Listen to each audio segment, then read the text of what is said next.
Diogo Jota and Andre Silva, and with all those who have been affected by that terrible news this week.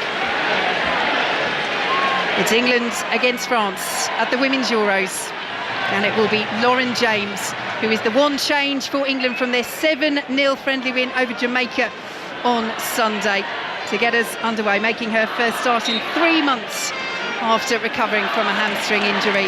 As the players take the knee at the start of this match, the message against racism still clear. In terms of France, they make 4 changes in all from their friendly win over Brazil last week. Sombat is in box place, no experience Wendy Renard to call upon. Of course, Katoto, Cascarino and Jean-Francois also come in. Diani surprisingly benched along with Samora and Toletti. And as well as Alex Greenwood of England winning her 100th cap. Graschioro does the very same for France. So underway, Izzy, and we just cannot say too many times how crucial this game could be in terms of England's hopes, potentially of winning the group or finishing runners-up, or even just getting through to the quarter-finals. Yeah, it's a huge game. So many individual battles on this pitch right now. And England's early doors coming down the right-hand side. Here is Lauren James, blazes over on the angle. Edge of the 6-yard box. There we go, that's why she's starting. Lauren James, bit of space inside the France penalty area and sends the shot into the stand. Yeah, England just robbing the possession high up the pitch. Russo finding herself on the right-hand side. Perfect little pass inside to Lauren James. Should have scored. Well, she is a player who does provide that little sprinkling of magical stardust for England so often. As France win a throw deep in their own territory, we'll take you through the full lineups in a moment. But is that just a case of so early in the game, Izzy? It's just, and also making her first start for 3 months, not quite got that sharpness yet? Well, fully expect Lauren James just to shift that ball onto her left foot. She had time in that sort of right-hand area of the penalty box just to shift it onto her left foot and strike it across goal. She opted to shoot with her right over the bar, but that is an early warning sign for France. Strong challenge by Jess Carter on Marie-Antoinette Katoto, the prolific France forward, but allowed to go by our referee from Sweden, Tess Olofsson. As France have the ball down the right-hand side. Here is their new centurion, Graschioro. As the ball is played out to this right-hand side, and France will win a throw midway through the England half, playing from left to right in this first period in the dark navy blue shirts and shorts with the bright red socks. England in their white shirts, their royal blue shorts and their white socks, as it's picked up at the back by Alice Sombat, just winning her 5th cap for France today. What a moment this is for her, making her major tournament debut alongside Orion Jean-Francois as well for France. Chelsea is. Lauren Hemp picks it up outside the centre circle for England, almost dispossessed, but does well to retain possession, and then a loose pass is won by Carter for England, and they come down the left-hand side once again. Good sliding challenge from Elisa de Almeida, and France move the ball quickly down this right-hand side. Here is Guioro once more to de Almeida, wins the throw on the halfway line. So England with Hampton in goal, the back four of Bronze, Williamson, Greenwood and Carter. Ahead of them it's Stanway and Walsh, with Mead, James and Hemp supporting Russo up top. France with Pedro Magnon, formerly of Arsenal, in goal. De Almeida, Lacroix, Sombat and Basher, the back four. Parshawi, Jean-Francois of Chelsea.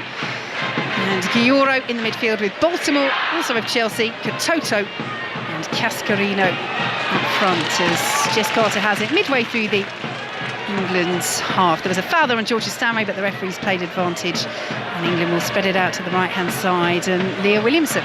Yeah, France looked really sharp, really getting up tight into England's midfield, and likewise for England. It's been a really cagey start, but tight and fast.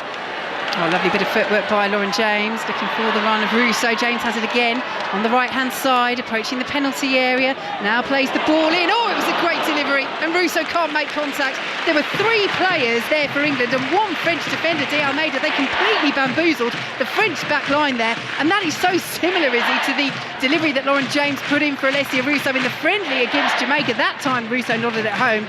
This time she can't make contact, but another huge chance for England in the opening stages here. Yeah, it's good again from Lauren James, getting early touches on the ball in those attacking areas, and it was such a lovely flight, a lovely weight of cross. Russo was a matter of inches away from it. A big warning sign again for France that England are massively on the front foot right now. So England with a throw just inside the French half. Here is Carter ready to take it. 0-0, 5 minutes played here in Zurich in this very, very tough group. The Netherlands currently top it after a 3-0 win over Wales on Wales's major tournament debut. We always knew this would be such a difficult task for them, but still, what a proud moment to make history for their country as De Almeida picks it up, intercepts on the halfway line. In field she goes now to Guillaureau. First chance for France to really put a bit of pressure on this England back line, but it's a poor delivery and then a poor header, which will fall on the left-hand side for France and Baltimore. Down to the byline she goes, dinks the ball across. Carter's there, wins the header ahead of Cascarino. Met on the edge of the penalty area by Majri for France, but it's eventually cleared away by Beth Mead, whose poor header had put England in a little bit of trouble there, but they get away with it. And down the left-hand side comes Lauren Hemp. Over the halfway line she goes and now cuts it back to Georgia Stanway, but just a little bit of nerves there in the England back line. Yeah, it's tight, it's really tight. It's a really unorthodox header from Beth Mead. France try the crossfield pass.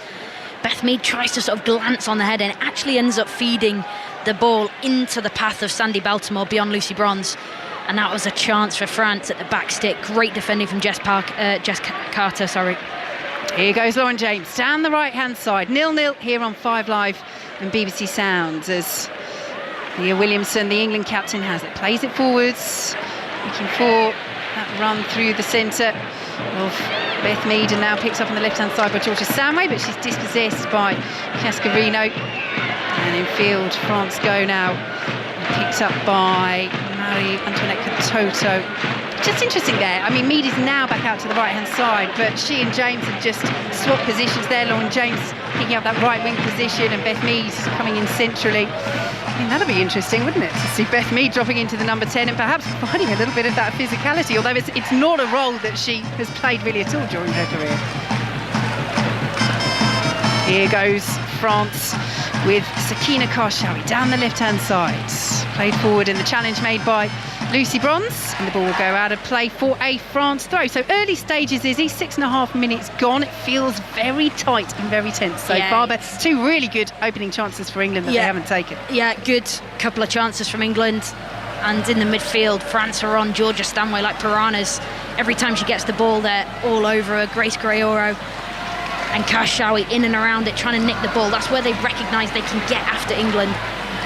Here goes De Almeida down the right-hand side, now in field to Karshawi, wearing that bright captain's armband on the left-hand side. She's fouled by Georgia Stanway, and that will be a free kick to France midway through the England half right-hand side, and Stanway is going to be let off with a ticking off from our Swedish referee Tess Olofsson. It's still going on, this ticking off. It's quite a long one, but the key thing is that the yellow card isn't coming out. Yeah, it's really rash from Georgia Stanway. Just wonder whether that was a little bit of an afters sort of response to the fact that Karshawi and Grace Greoro have been in and around her nice and tight when she's got the ball, and now this is a really promising wide free kick for France. Selma Basha's going to whip this in with pace. She has a wonderful delivery. Yep, she's standing over at Basha, right arm raised. Now she lowers it. The dark blue shirts are in there. It's sent in left-footed, and Hannah Hampton comes and claims, making her major tournament debut. Hannah Hampton, she was part of the squad that was runners-up at the Euros winners at the Euros 3 years ago, runners-up at the World Cup 2 years ago, but Mary Epps was number 1 for both of those tournaments. She's not here. She retired just before the tournament. And Hannah Hampton, who did look set to be number 1, making her major tournament bow as Cascarino chips the ball in. Oh, it's a decent delivery, well defended at the back post. Hampton comes and claims that header from Williamson, and it is given eventually as a free kick to England. A little push there on Williamson, and it will be a set piece for England inside their own penalty area, 0-0. Yeah, it's the first sight of Delphine Cascarino down this right-hand side, just trying to really neat and tidy 1-2. Gets in behind, crosses it to the back post, and it was excellent defending from Leah Williamson. Here is De Almeida racing down the right-hand side for France.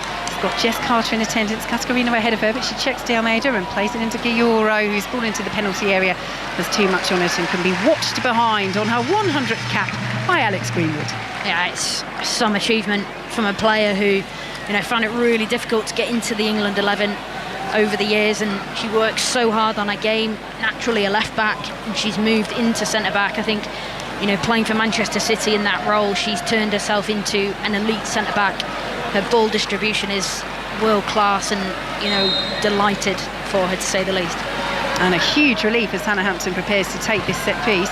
But she recovered in time, of course, herself, and Lauren Hemp returning from lengthy absences with knee injuries at the end of April. Georgia Stanway just back as well as the ball is forward, looking for the run of Beth Mead. Lacroix getting herself in a little bit of a muddle. Mead then goes down, appeals from the fans rather than Mead herself. We do have VAR, so they can watch back incidents if they so desire, as Karshawi then got a real push in the back from Lucy Bronze, and she kept going, but the referee said, no, you're not allowed to do that. Huge grin on the face of Lucy Bronze, but she knew what she was doing there. Yeah, it was all eyes on the French centre-backs leading into this game. The chat about Wendy Renard, and then obviously Gridge Buck, the captain, being absent for this game. Lacroix there defended really, really well up against Beth Mead and Alessia Russo, cleaning up their mess when England were trying to get in behind. This game's been so good so far, lovely pace to it, really aggressive duels all over the pitch.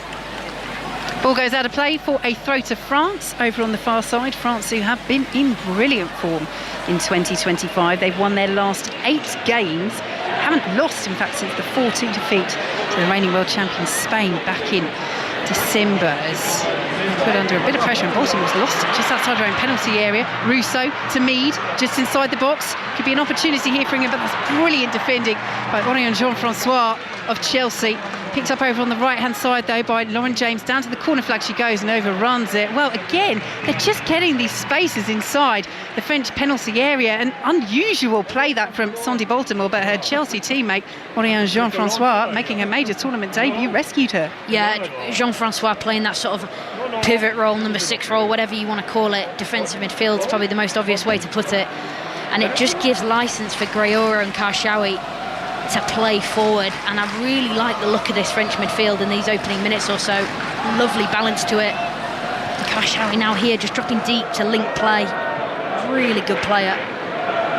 And she plays it forward to Sandy Baltimore. Good hold-up play from the Chelsea winger. He's played a lot of this season for left back for Chelsea, with Niamh Charles out injured, but she is a more naturally attacking player. The ball goes out of play for a France throw. Midway through the England half, over on the left-hand side. They're just growing into the game, France, with a little bit more possession, but the chances so far, the opportunities at 0-0, 12 minutes gone here on 5 Live and BBC Sounds, have so far fallen to England. As France work it out to this right-hand side. Here is De Almeida. Forward she goes to Cascarino, pressured well by Jess Carter, who's won that battle ahead of Niamh Charles to start these Euros at left back. As Cascarino plays it out to the left-hand side. Here is Selma Basher now. So many of these France players know each other so well, and Basher playing the ball into the area, cleared away by Williamson. And then quite deep there, Russo the only player, the only white shirt near the halfway line, so France have a relatively easy task to pick up possession. And it's back with Orion Jean-Francois, and now Lacroix. A lot of expectation is on this French centre-half duo, as France almost latch onto it with Katoto just outside the penalty area, but England get the touch and Hempel headed up towards halfway. I mean, we of course talk about our own centre-half duo for England of Leah Williamson and Alex Greenwood, but in terms of experience, just a 5th cap for Alice Sombat, 31 for Maya Lacroix, but there's going to be a lot of attention on them, and particularly in this game. Here go France down the left-hand side.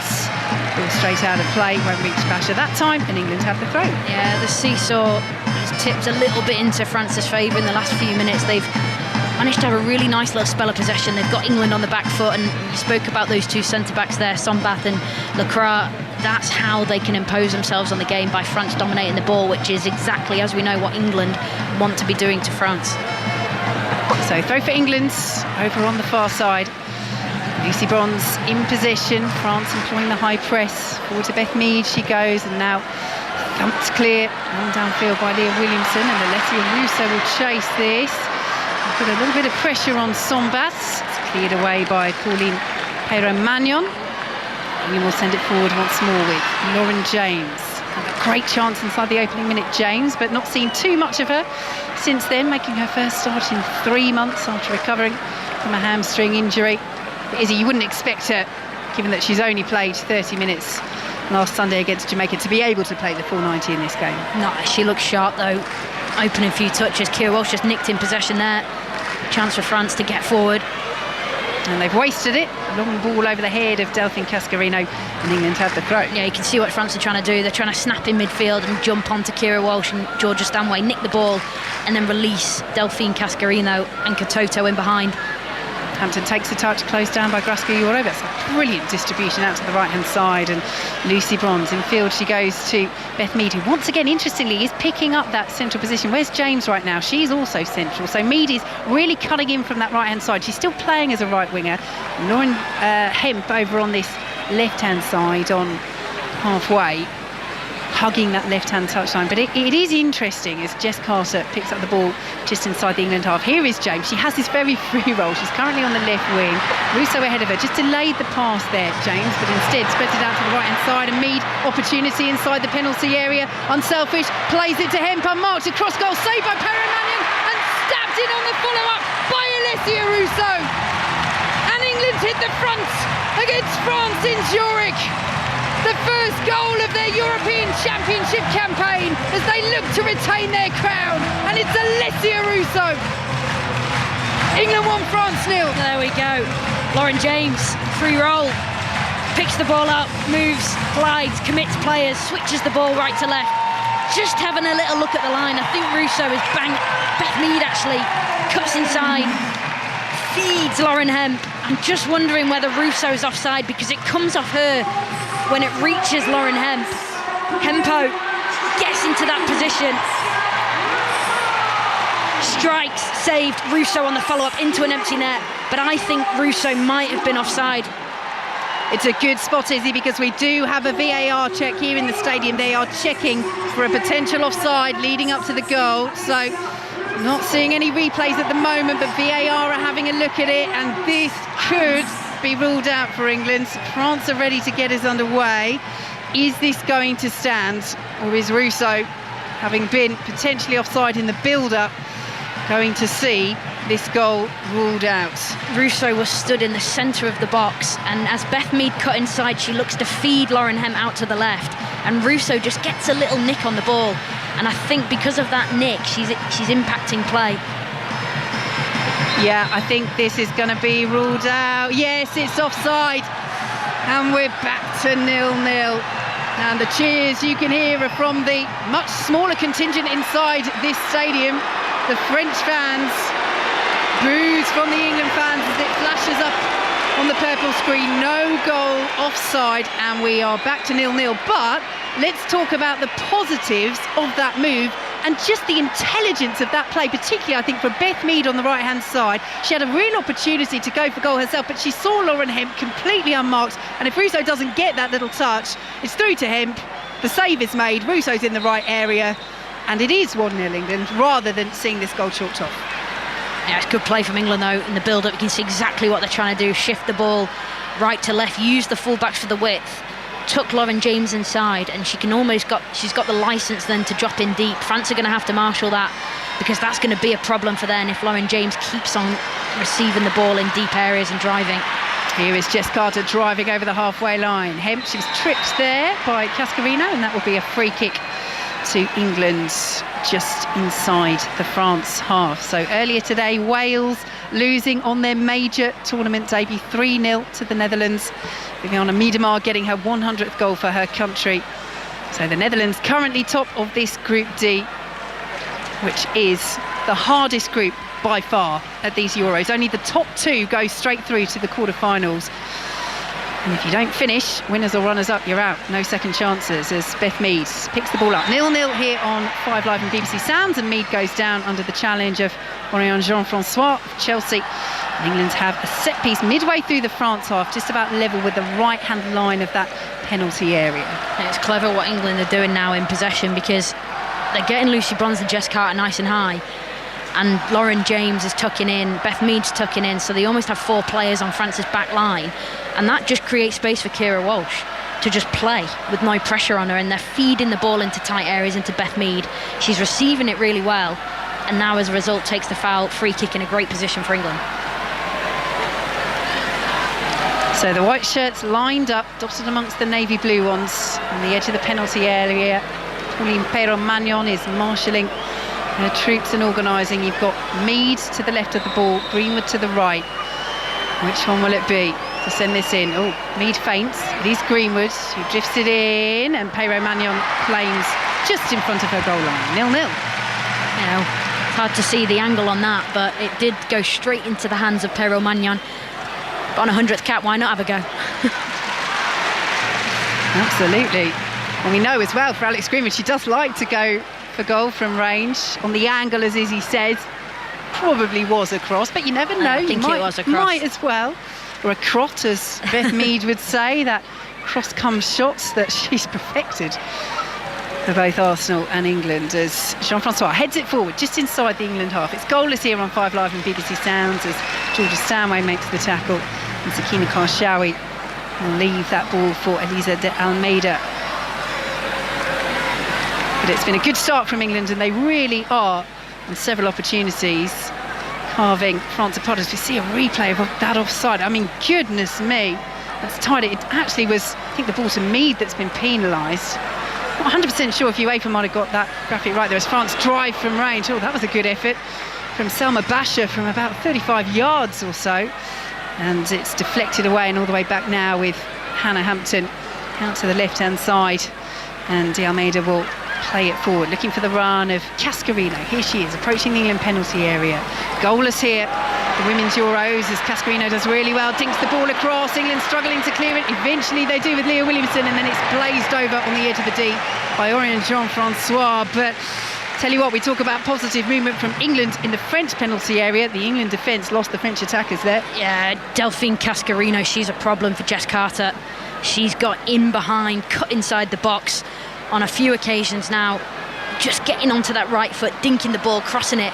France have good numbers in the box as well, and what they've done even better is they're locking the box off and they're sustaining the attack. Jean-Francois with a shot over there lacked quality, but that's a warning sign for England. Well, I was going to say good tenacity from Lucy Bronze, but she's conceded the free kick over on the far side. 0-0 in England's Group D opener at these Women's Euros. Yes, Delphine Cascarino plays a club football in the NWSL over in America for San Diego Wave, and it's going to be interesting, isn't it? There are several players at this tournament, some of them in the Lionesses squad, the likes of Jess Carter and Esme Morgan, who play out in America, Anna Morehouse as well, and being mid-season as the European players aren't. Let's see how this plays as Katoto can't latch onto that, and Lucy Bronze will steer it all the way back to Hannah Hampton, who sends it up towards halfway. I haven't really mentioned Marie-Antoinette Katoto so far for France, and that's good in terms of an England perspective, as Russo picks it up on the halfway line. She's a very dangerous player, in really good form as well,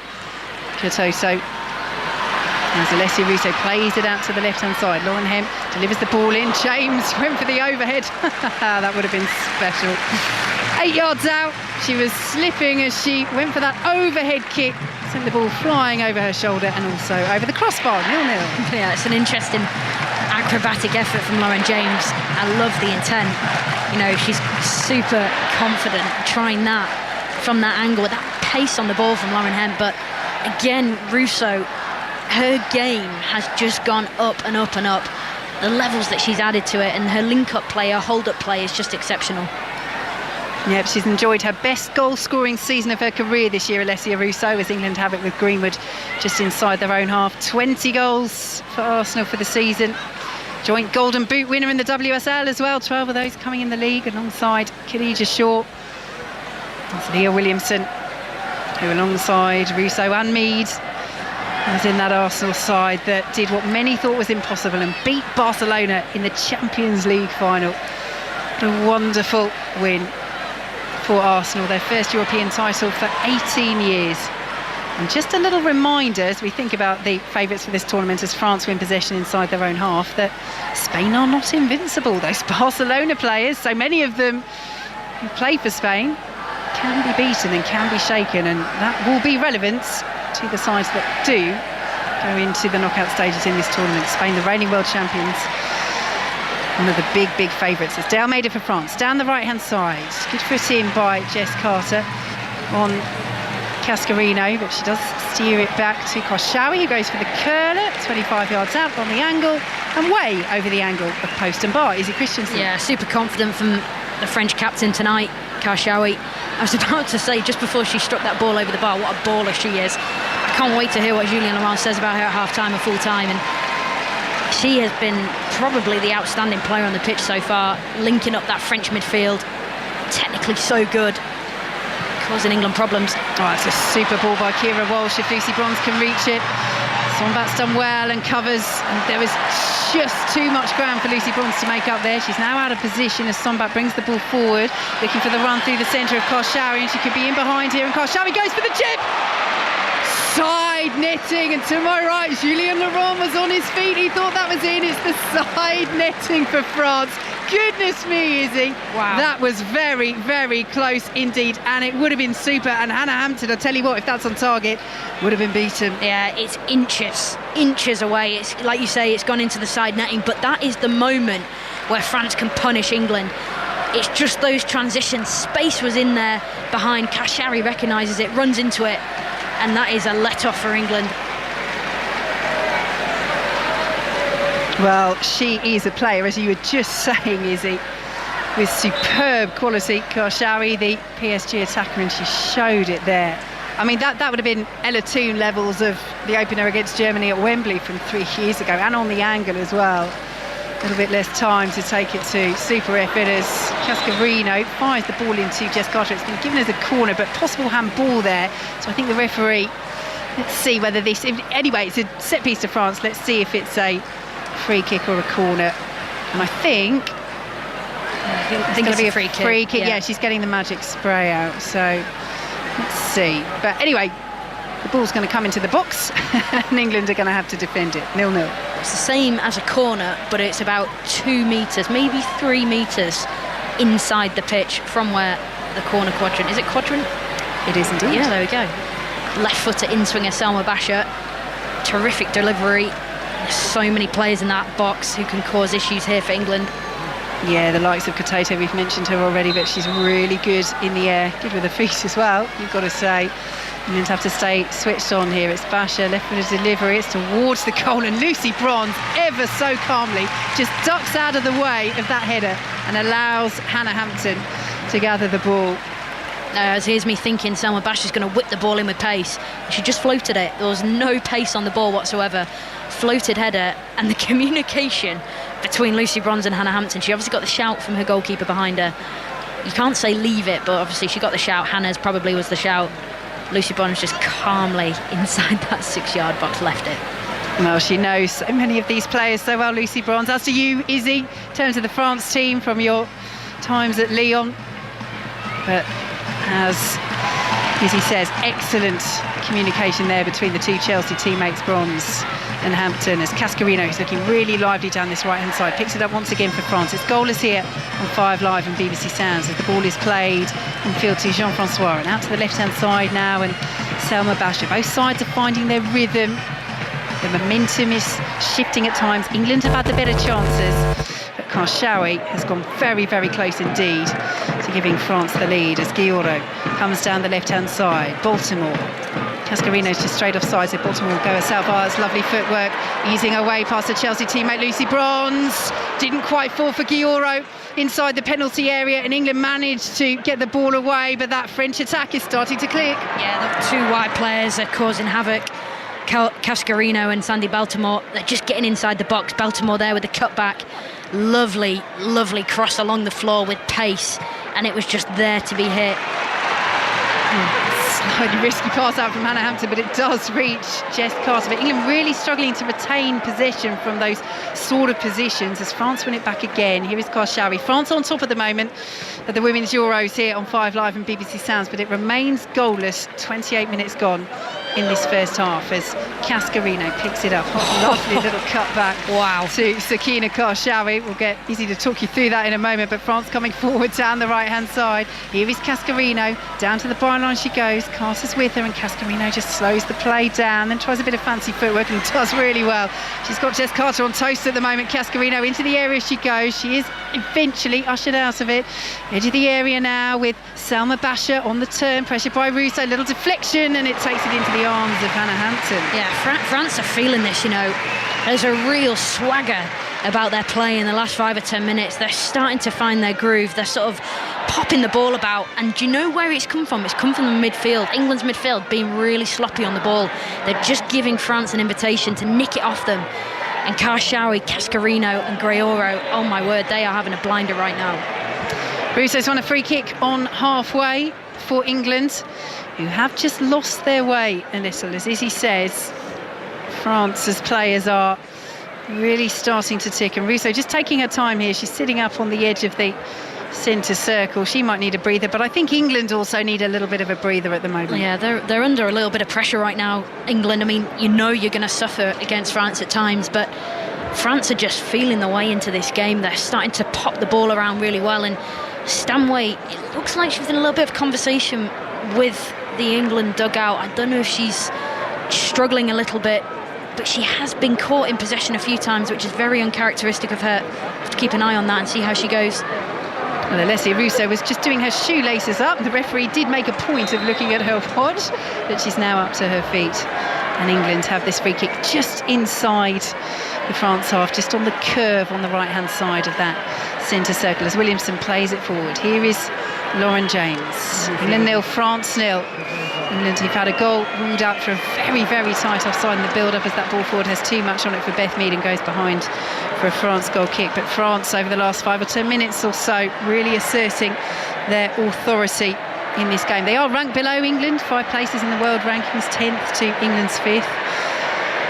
England really two very different performances in the Euro qualifiers, and England finished runners-up to France to reach this tournament. They lost in Newcastle at St James's Park by 2-1, but then put in one of the best performances, I think, particularly in the first half under Serena Wiegmann, to win 2-1 in St Etienne just a few days later, as France have a throw over on that far side. And I think, Izzy, that's what before this game, this is why this game is so difficult to call, because, you know, if the England that turned up in the first half in St Etienne turns up, then they're going to win this game. But if the England that turned up in Newcastle turns up, then it could be France's. And at the moment, it's France on top of the Mexican wave. Ripples past us here in the stadium in Zurich as the ball is into the area, bounces off Sondi Baltimore over to the left-hand side. She collects it on the byline and now takes on Lucy Bronze, checks on the edge of the area and now swings it in left-footed. Cascarino's in there, flags up. Will come to De Almeida. Really good save by Hampton, but the flag's up. The referee needs to spot this unless she thinks maybe it wasn't offside. We play on. Picked up by Karshawi, the France captain, right-hand side of the penalty area. And now eventually the whistle does go.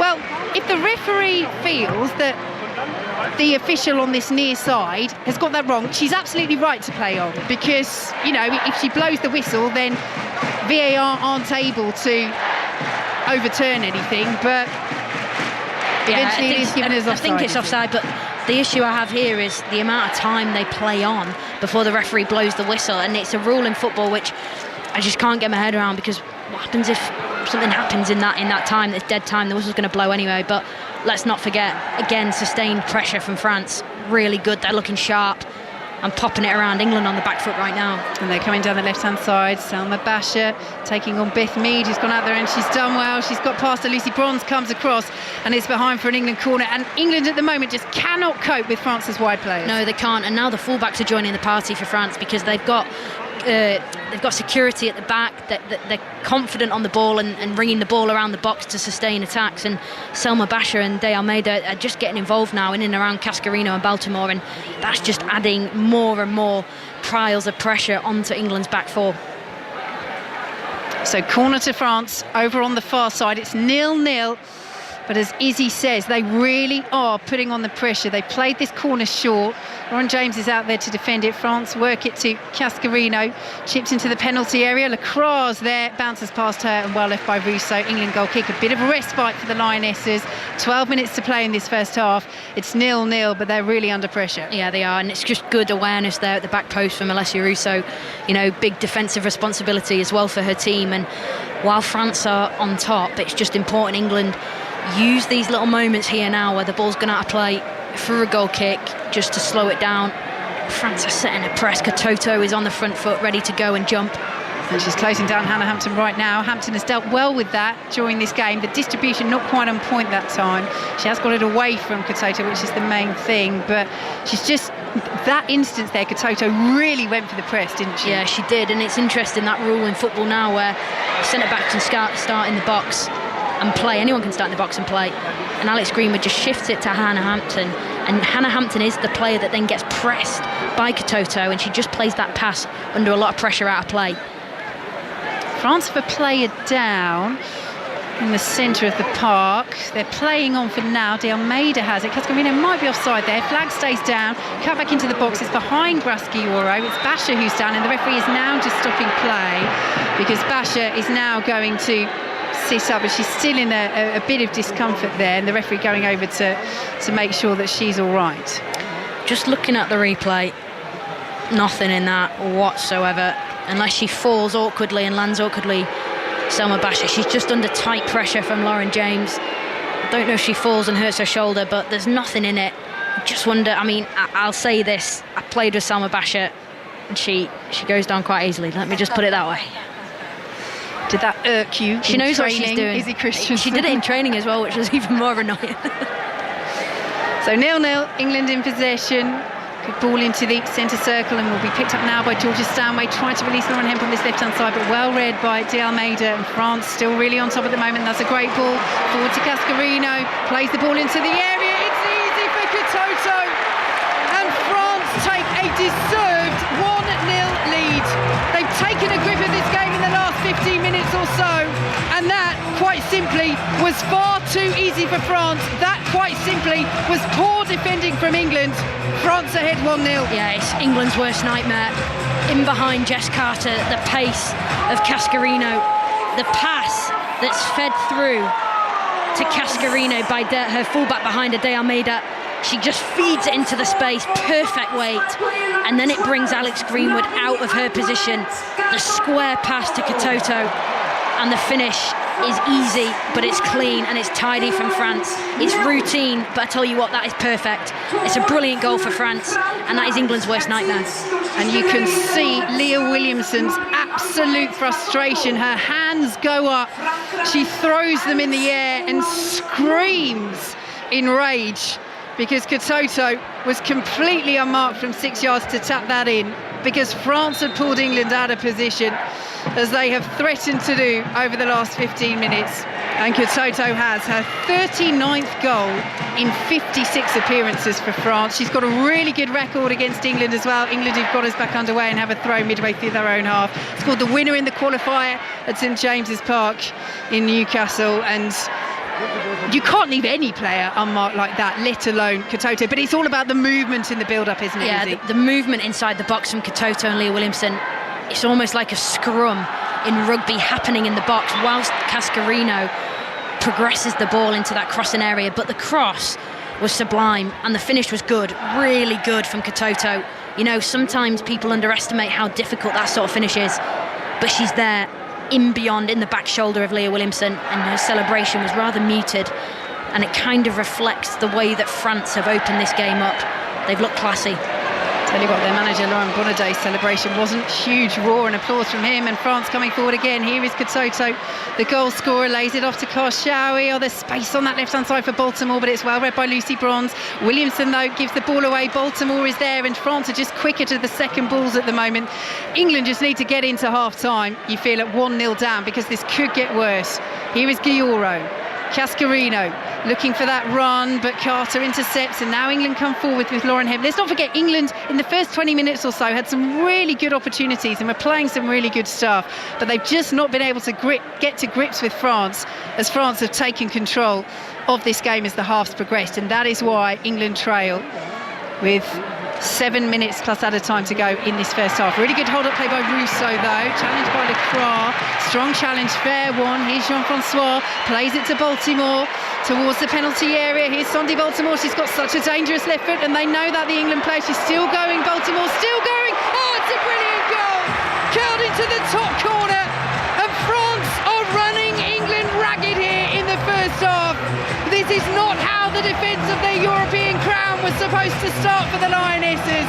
They're 2-0 down, and it's brilliant from Baltimore. Wow, absolutely breathtaking from France. Again, they are absolutely blowing England away right now. It's just come from the aggression from Lecroix, feeding Baltimore out on that wide left-hand side, going 1v1. It looks like she's gone a little bit slow, held the play up. Lucy Bronze gets back in, she cuts inside, she does Leah Williamson, and then it's just that crucial touch from Lucy Bronze that puts the ball back into the path of Sandy Baltimore. And let's talk about the finish. Right-footed curler beyond Hampton into that far corner. England are in trouble. However, VAR are checking for a potential foul by one of the French players in the lead up to the goal. This is where they go back through the attacking phase of play and they look for anything that might have been an issue. We're seeing a replay here. Well, if it's that from Lacroix, that's looks difficult to me. That's difficult because I love how aggressive Lacroix is. And we're just watching a slow motion replay and it looks like she actually challenges Russo before she touches the ball, and I will not be surprised if this gets chalked off. Let's see. This is so interesting. The bar is clear and obvious error. It's that question, does she get Russo and then get the ball and make that block? This is a defining moment nonetheless. Yeah, this is huge. This is huge. France could be 2-0 up or it could be chalked off and it could stay 1-0. I'd love to see more angles of that. We're not seeing that here. There was definitely an angle, as you say, Izzy, where it looks as though she clips Russo and then gets the block on the ball, but it's almost, when you slow it down slow-mo, it's almost in the save movement. So let's see. Count. No, they're happy. The check is over. So that will definitely be a talking point. Check over. Serena Wiegmann is going to speak to the fourth official. They must have seen a replay of that. She's not happy about that challenge in the build-up from Lacroix on Russo. Definitely a talking point there. So much to throw into that context. Clear and obvious error for VAR. On balance, is it a foul? If it is, yeah, that's definitely going to get people talking. It's a foul. I'm saying it's a foul. Yeah. It is a foul. I think VAR's got that wrong because I think Lacroix, I love the aggression, but she takes Russo before she takes the ball, and because she's disrupted Russo's flow physically, it means she then gets a touch on the ball. It looks like a good tackle, but it isn't. It's a foul. So England's feeling aggrieved after that decision. France, though, leading by 2-0. VAR had a long look, but decided not to call the referee over to the monitor as England look to win a corner over on the far side. And Lucy Bronze isn't able to do that, to throw deep in French territory to France. And she's, in doing that, has collided with the corner flag and has knocked the flag off and thrown it down in frustration. Lucy Bronze. So, big talking point then.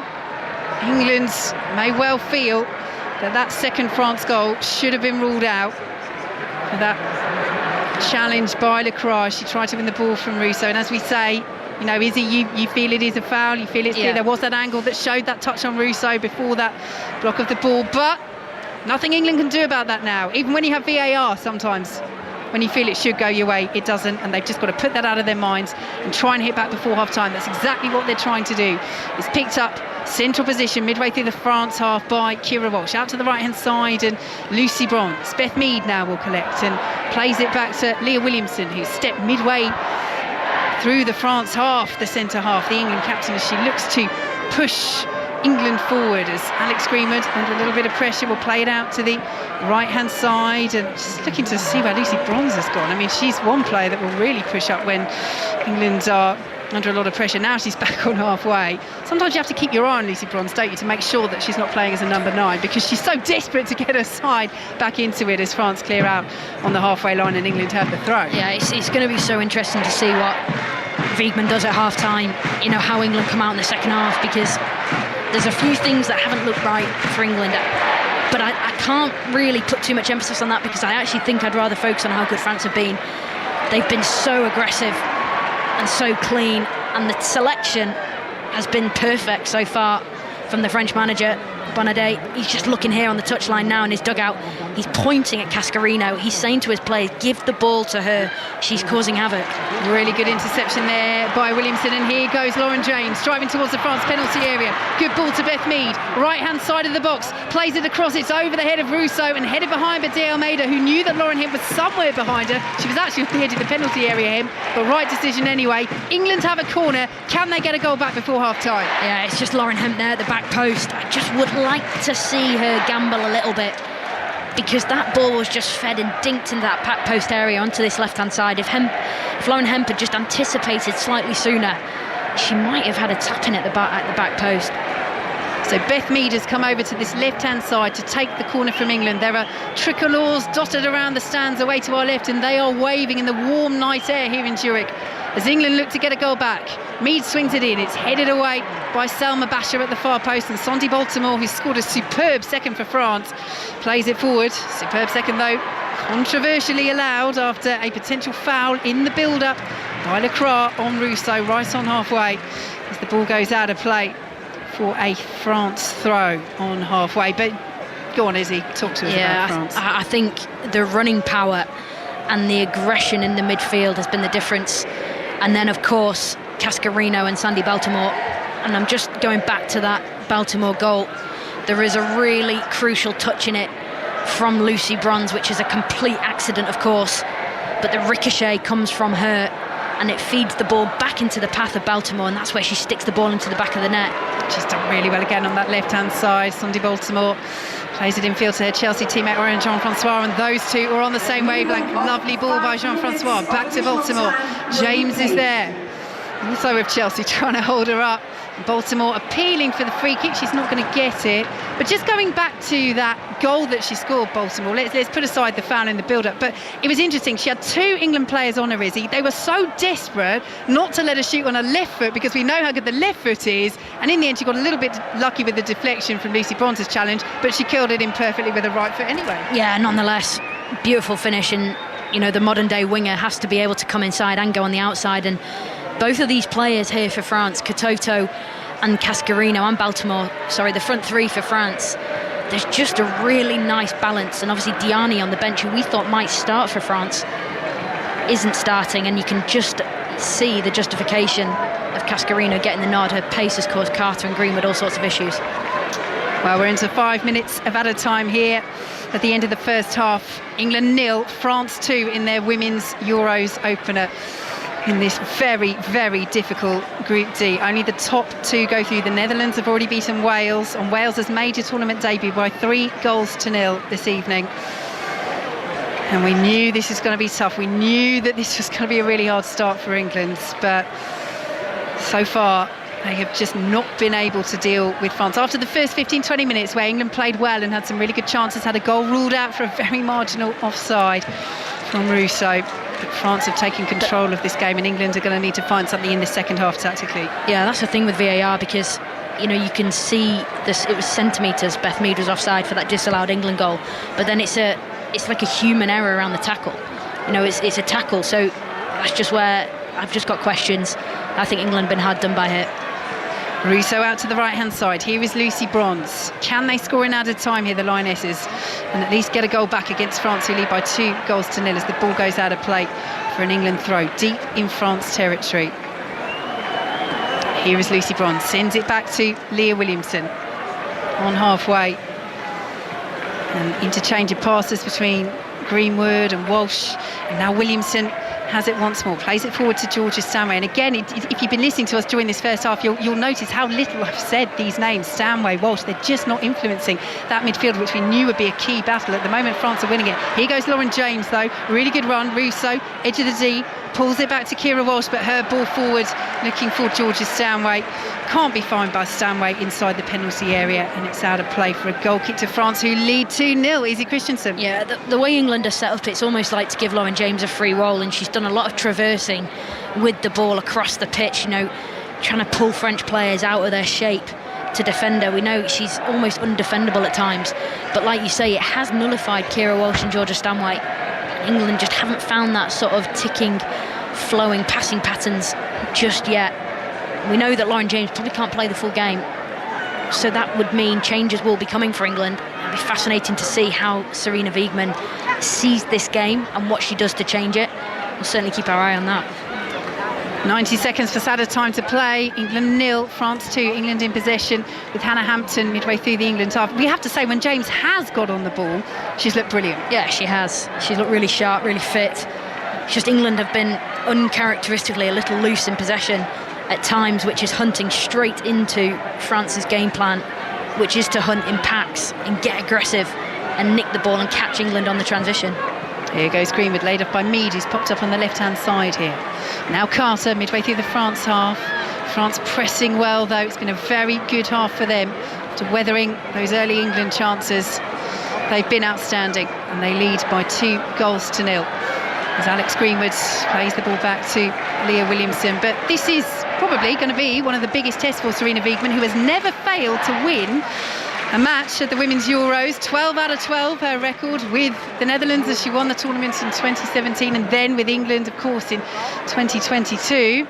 This is one of the biggest tests of her very illustrious managerial career, and the tactics in the second half are going to be fascinating. Can England help her out by getting a goal back? Lucy Bronze is dispossessed inside the penalty area, played forward once more by Williamson, but it breaks for De Almeida. Frustration there for Graska-Euro as De Almeida can't find her.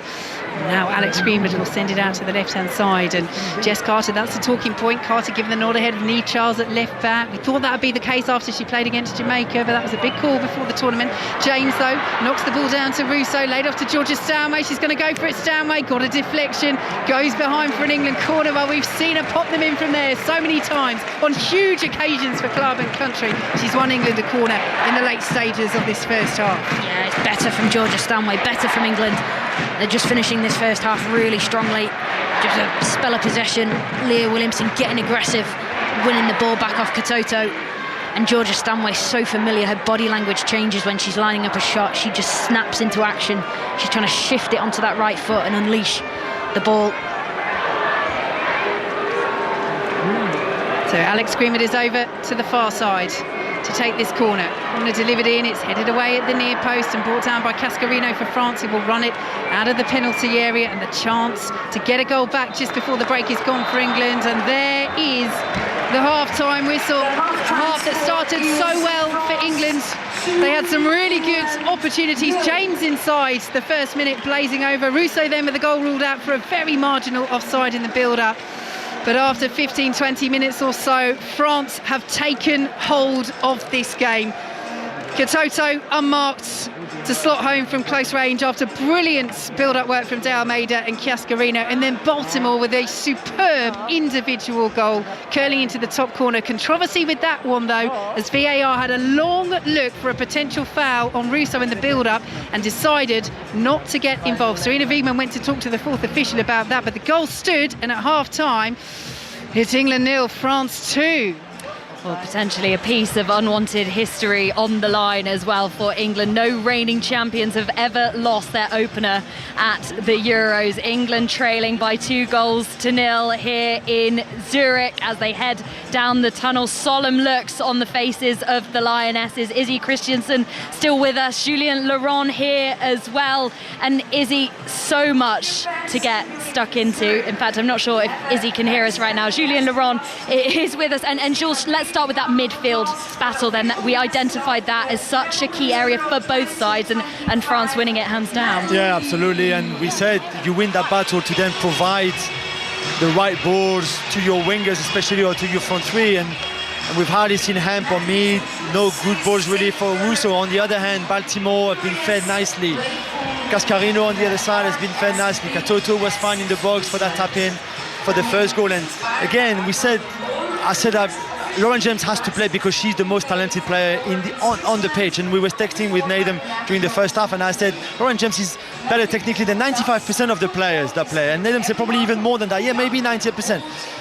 But if she doesn't do anything on the pitch, then you play with 10 players. And the problem in that midfield battle is that you've got now 3v2, because Walsh and Stanway, as we said at the start before the game, found themselves against the three French players, Karchaoui, Guilloro and Jean-François, who I think has been amazing. But those three rotate so well, they move so well, they are everywhere on the pitch, in possession and out of possession. And England are left always one player less really in that pitch, because Lauren James, I don't think, works enough out of position and doesn't do enough with the ball, and that's where the problem is for England. She felt quiet at times, certainly after those opening couple of chances, but actually, Izzy, I'm not sure Stanway and Walsh were up to the level that we expect for most of that 45 minutes either. Yeah, spot on. I think the two players you just mentioned there, they've been hunted, and France have got all over them, and they've won the ball back. And that's kind of what's given France the springboard and the confidence. They've nullified two of England's best players in that build-up phase of football, of the way that England want to play.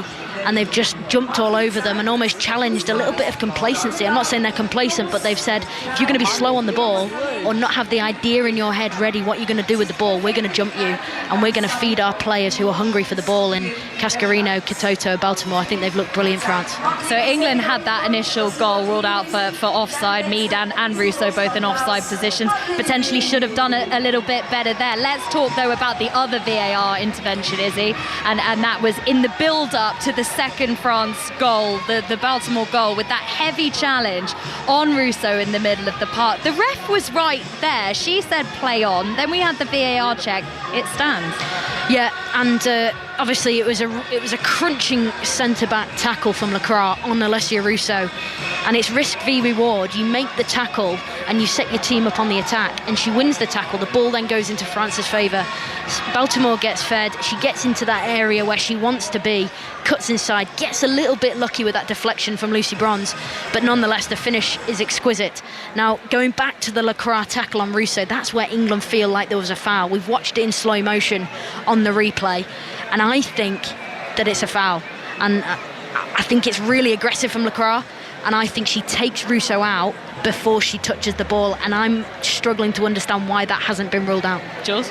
Yeah, I agree. I thought it was a foul when we see it. We had a quite a good angle from where we sat, and then on the replay she goes with the wrong leg as well, like her, so with her right leg when Russo is on her right hand side, so she has to touch Russo before getting to the ball, because obviously there's Russo between her and the ball, whereas if she had gone with her left leg, maybe that tackle would have been a bit cleaner, but that one I thought it was a foul. I thought we got away with it. What changes does Vegan need to make here? Well, I think Lauren James is the question mark, just purely based on how many minutes can she play on her way back from injury.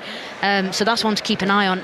I think Stanway's looked off it, and I would be tempted to say, is it a Grace Clinton to come in and be a little bit snappier, quicker on the ball? Perhaps. I think out wide, I'm not sure how much Beth Mead's given us, so I'm wondering whether Chloe Kelly. And out on the left, I think we just haven't seen enough of the ball being fed to Lauren Hemp. I'd like to see more from her. But ultimately, France have done so well in nullifying what England want to do, and they've been by far the better team. A big 45 minutes to come then from the defending champions England, who trail France by 2-0 in their tournament opener. We're going to react to Wales' tough start to major tournament life as well. They lost 3-0 to the Netherlands a little bit earlier this afternoon. We're going to hear from Novak Djokovic at half-time as well, and Max Verstappen, all after the latest news on 5 Live with Joe Critcher. The voice of the UK. This is BBC Radio 5 Live. The authorities in Texas are warning of further rain following flash floods that killed at least 27 people, including 9 children. More than 20 girls who are attending a summer camp on the riverbank in Kirk County are still missing. A local sheriff, Larry Lather, says the search for them will not stop. Tragic incidents like this affect us all. We have been humbled by the outpouring of support. We are very appreciative of everyone that's stepped up to help us. One thing I want to tell you and assure y'all is that we will not stop till every single person is found. We've got all the resources we need. We're here for the long haul. Nearly 30 people have been arrested on suspicion of terrorist offences at an event in support of Palestine Action at Parliament Square in London. The group is now banned, meaning it's a criminal offence to be a member or supporter. Reports from Israel suggest the government will send a delegation to Qatar for talks about a ceasefire in Gaza. It's part of renewed international efforts to get all hostages released and end the war with Hamas. The Reform UK MP, James McMurdoch, has given up the party whip after a newspaper raised questions over tens of thousands of pounds worth of loans he took out under a COVID-19 support scheme. He's denied any wrongdoing. And Black Sabbath are playing their Back to the Beginning farewell gig in Birmingham. Lead singer Ozzy Osbourne says it will be the last time they play. Other iconic rock bands like Metallica and Aerosmith are there to each cover a song in tribute. There are few sibling rivalries that have gripped us quite like that of Liam and Noel Gallagher. He had a row with me, so we had a fight, and that was it. And then I trashed the place, yeah. The rise and fall of Oasis, a band committed to the rock and roll dream. I mean, we're angels, but we're not supposed to make up. Join me, Steve Lamack. And me, Jo Wiley, as we not only celebrate the music that Oasis made, but also delve into the complex and unruly rivalry. There's only so many olive branches you can give someone, you know what I mean? But that's life. A band with your brother, that would become the Achilles heel in the end. The rise and fall of Oasis. Oasis. Listen now on BBC Sounds. UEFA Women's Euro 2025 with Katie Smith on 5 Live and BBC Sounds. Yeah, 5 Live Sport at the Women's Euros, where at half-time it is France 2, England 0. Loads else going on today, though, in the world of sport. Day 6 of the championships at Wimbledon, and the women's defending champion crashed out. Barbora Krejcikova losing in 3 sets to Emma Navarro of the USA. Krejcikova in tears towards the end of that match, struggling with injury leading into the tournament and in the match today. No such problems though for Iga Swiatek, who cruised past Danielle Collins to reach the 4th round. In the men's draw, there was another imperious performance by the men's top seed Jannik Sinner, outclassing the Spaniard Pedro Martinez 6-1, 6-3, 6-1 in just an hour and 55 minutes. Also joining him in the last 16 is the 7-time champion Novak Djokovic, who beat compatriot Miomir Kecmanovic. It's never easy playing a friend and compatriot. Miomir is a super nice guy, someone that I have known for many years, and we faced each other on different surfaces, different courts, but more than rivals and competitors, we're friends, and teammates, and I wish him all the very best.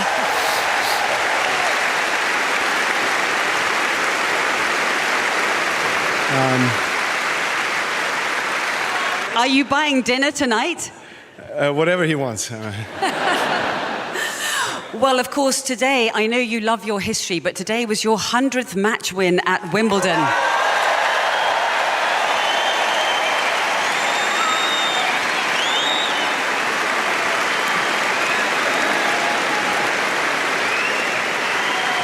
And you join Martina Navratilova and Roger Federer in that department. How does that sound? Very historic, sounds very nice.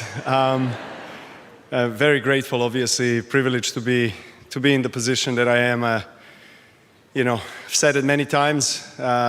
Tennis made me who I am, has given me incredible things in life that I can experience, and I try not to take anything for granted. Particularly, this age, still going strong, still trying to compete with the young players and. Do some slides and some splits on the court and push myself to the limit. So Novak Djokovic into the round of 16 at Wimbledon. Our coverage continues from midday tomorrow on 5 Live. 2 Brits in action as well in the singles, Cam Norrie and Sonny Kartal.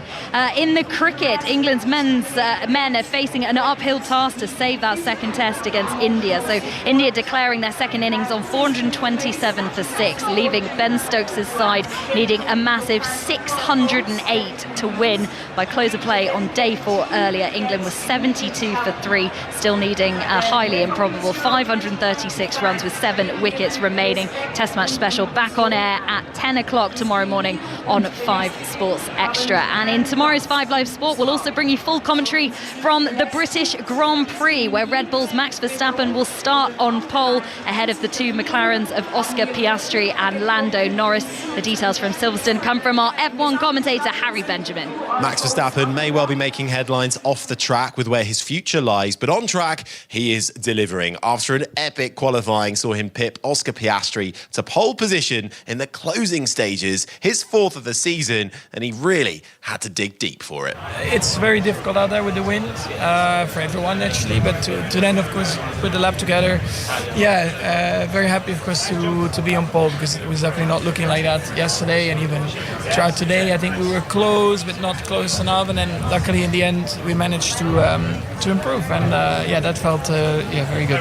You always like doing your talking on the track. There's been so much noise coming into this race specifically. Does that make it all the more sweet to get that pole position in front of the home UK fans? Well, no, I mean, not really. I mean, it's just, I live my life anyway, I just go home and I have fun, do other stuff, and then I come here and I do my job, so whatever is written or said, I don't really care, and I just want to have fun out there, and do what I have to. The Dutchman will have the best view in the house, and with the championship leader alongside him, followed by the three Brits of Lando Norris, George Russell and Lewis Hamilton, it will be elbows out on lap 1. Leclerc will go from 6th, with the Ferraris actually feeling disappointed with their results. Pole was there for the taking, but with the margins tight, we have 6 cars in the fight for the 3 spots on the podium. And with weather and strategy up in the air, we're expecting fierce battles up and down the field for Sunday's British Grand Prix.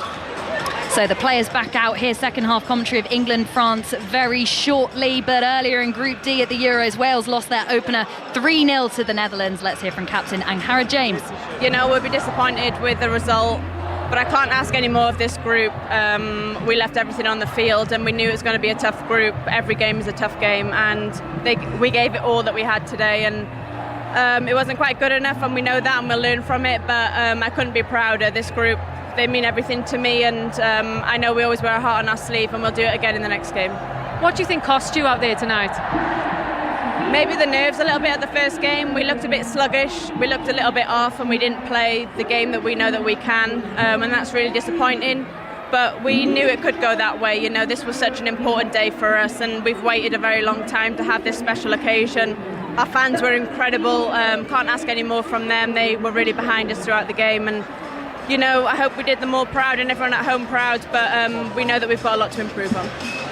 So a big 45 minutes coming up for England following second half commentary. 6:06, Natalie Pike alongside Tony Duggan. Natalie, who do you want to hear from? Oh, Wales fans and England fans, you are all welcome. Wales fans, how are you feeling after the result today? What are your realistic expectations for the competition? And England fans, hopefully we are in for a huge 45 minutes where you turn it around. Call us to put your call in now. 08085 909 693. We can't wait to speak to you. 5 Live Sport at the Women's Euros live in Zurich. A big 45 minutes for the reigning champions. They trail France by 2-0. They need to salvage something here. Back to our commentary team, Izzy Christiansen alongside Vicky Sparks. Thanks very much, Katie. It will be France to get us underway in this second half. No changes for either side at half-time. So I guess, firstly, Izzy Christiansen, does that surprise you that Sarina Wiegman hasn't shuffled the pack a little? You never know what to expect from Sarina Wiegman, but I just think this is going to be a fired-up England team, and changes will come. I think Sarina Wiegman will just want to see how the team respond to whatever messages she has given them in that half-time team talk, because England were a little bit off it in that first half, midfield in particular. France were so good, conversely, and that is why they lead by 2-0. Bit of controversy about the second. Should it have been ruled out for a foul in the build-up? VAR had a long look and decided not to get involved.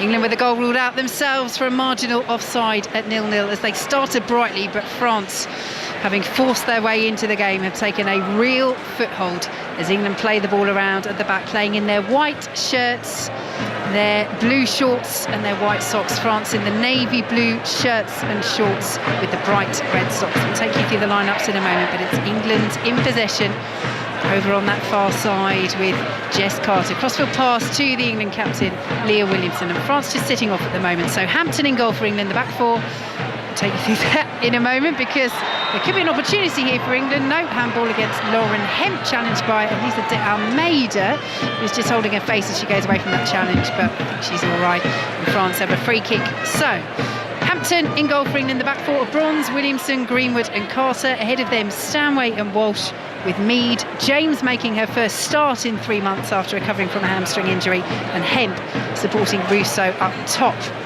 France with Lacroix, who was involved in that challenge on Rousseau in the build-up to that second France goal, sends it long over the halfway line. Beth Mead gets the touch, but will send it out of play for a France throw. France with Pedro Magnon in goal, former Arsenal player, the back four of De Almeida, Lacroix, Sombat and Basher, Karshawi, Jean-Francois and Guillaureau in the midfield with Baltimore, who scored a beauty, Katoto, who put France ahead from close range, and Cascarino, who's been quite simply outstanding up front as the ball goes out of play and will be given as an England throw. England playing from left to right in this second half. So if you were Sarina Wiegman, Izzy, what changes in terms of the fact she hasn't changed the personnel? What tactical tweaks, if any, would you make out there? I think moving the ball a little bit quicker would be beneficial for England. I think they've just been a little bit slow and laboured on the passes.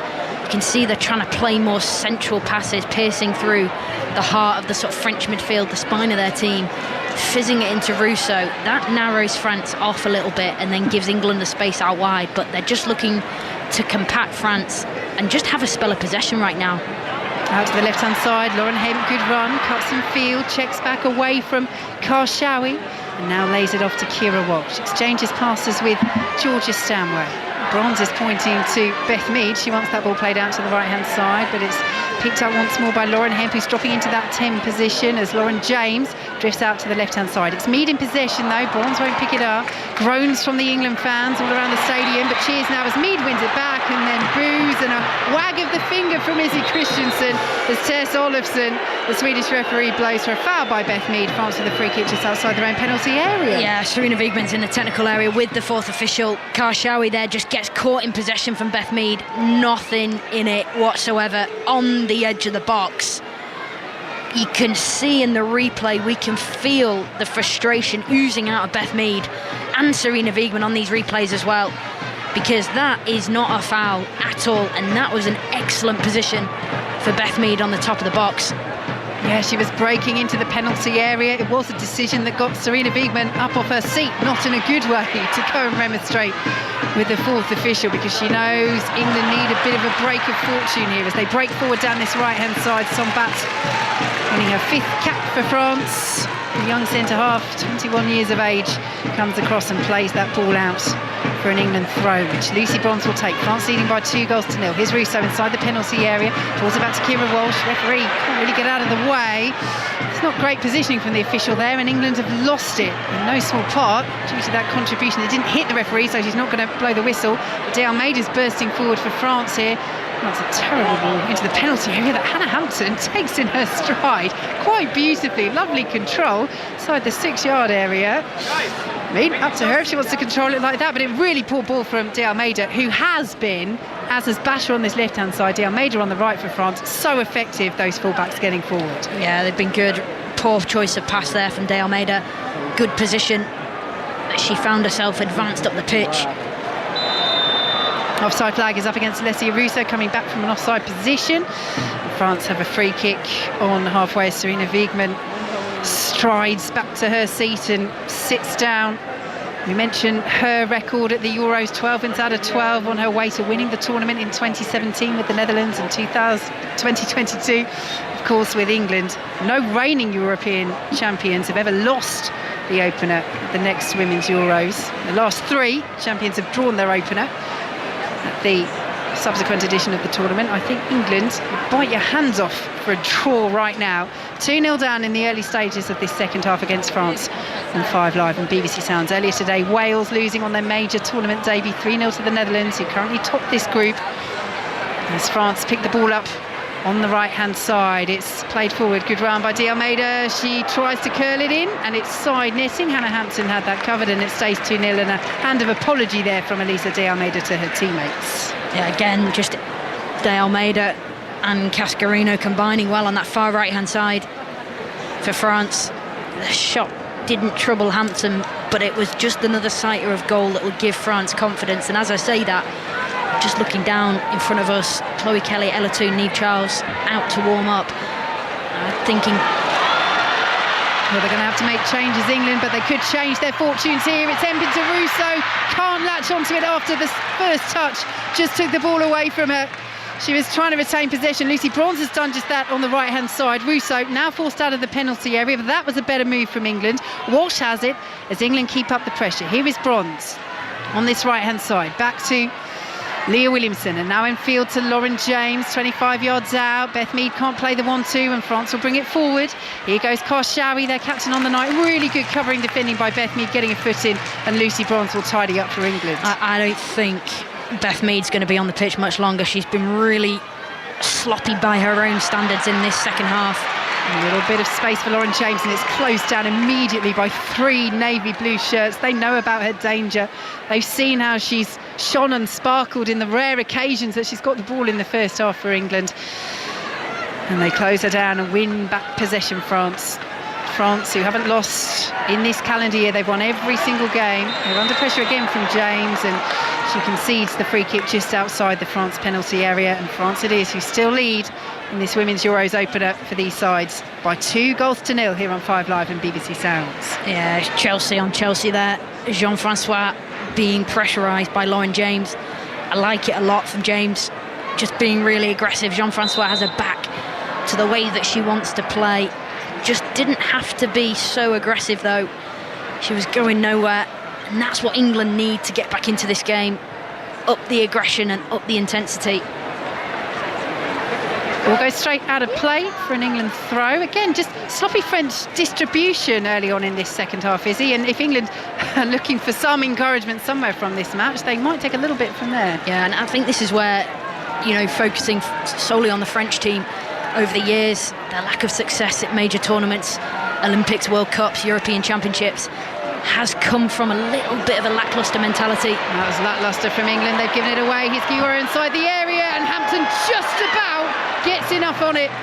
The ball squirmed under her body as she made the save. It trickled agonisingly towards the goal line, but fortunately for England, she was able to recover and stop that ball from trickling into the net and putting France 3-0 up early in this second half. Yeah, it's a really loose pass, almost really costly from Beth Mead.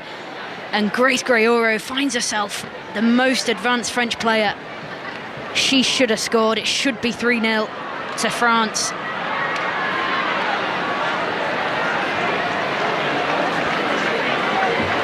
So England pick up possession over on that left-hand side, but I mean, there's been so much scrutiny of Hannah Hampton with Mary Earps retiring.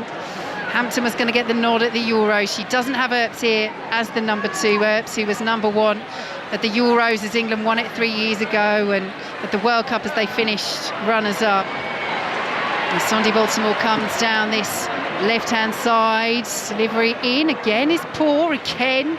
France are wasting these good positions, and that's something they weren't doing in the first half. So again, a little bit of encouragement for England, but we've got to say there, she rescued it, but that was an error from Hampton. Yeah, it was. The ball's just gone under her hands and almost slipped away from her, and she just manages to recover in time. A strong challenge there by Basher on Bronze. Bronze has stayed down. Now, what's the referee given here? Lauren James has the ball in her hands. Play's been stopped. Bronze is back up to her feet. Coming together as a real push in the chest. And then it was the way that Lucy Bronze fell as much as anything. Jarring, but she is back up to her feet. We'll just keep half an eye on her for the next 5 minutes or so. England in possession outside the centre circle. Ball played forward, looking for Alessia Russo, who had a goal ruled out from marginal offside in the build-up at 0-0. France took charge of the first half, and that's why they lead 2-0. 10 minutes into the second half as Mead plays it forward to James. Early ball across off Sombat, England corner. Yeah, it's better from Beth Mead. A lovely first-time pass into the passing run of Lauren James, who just shifts it onto her right, looks to square it, and she's very well marshalled from Sombat, who, bearing in mind she's third choice centre-back in that area, she's had a pretty good night so far. Yep, no Renard, not in the squad. That was controversial. No Mbok, she's on the bench, but we were told yesterday by France manager Laurent Bonnadet that she can't play because of a calf injury.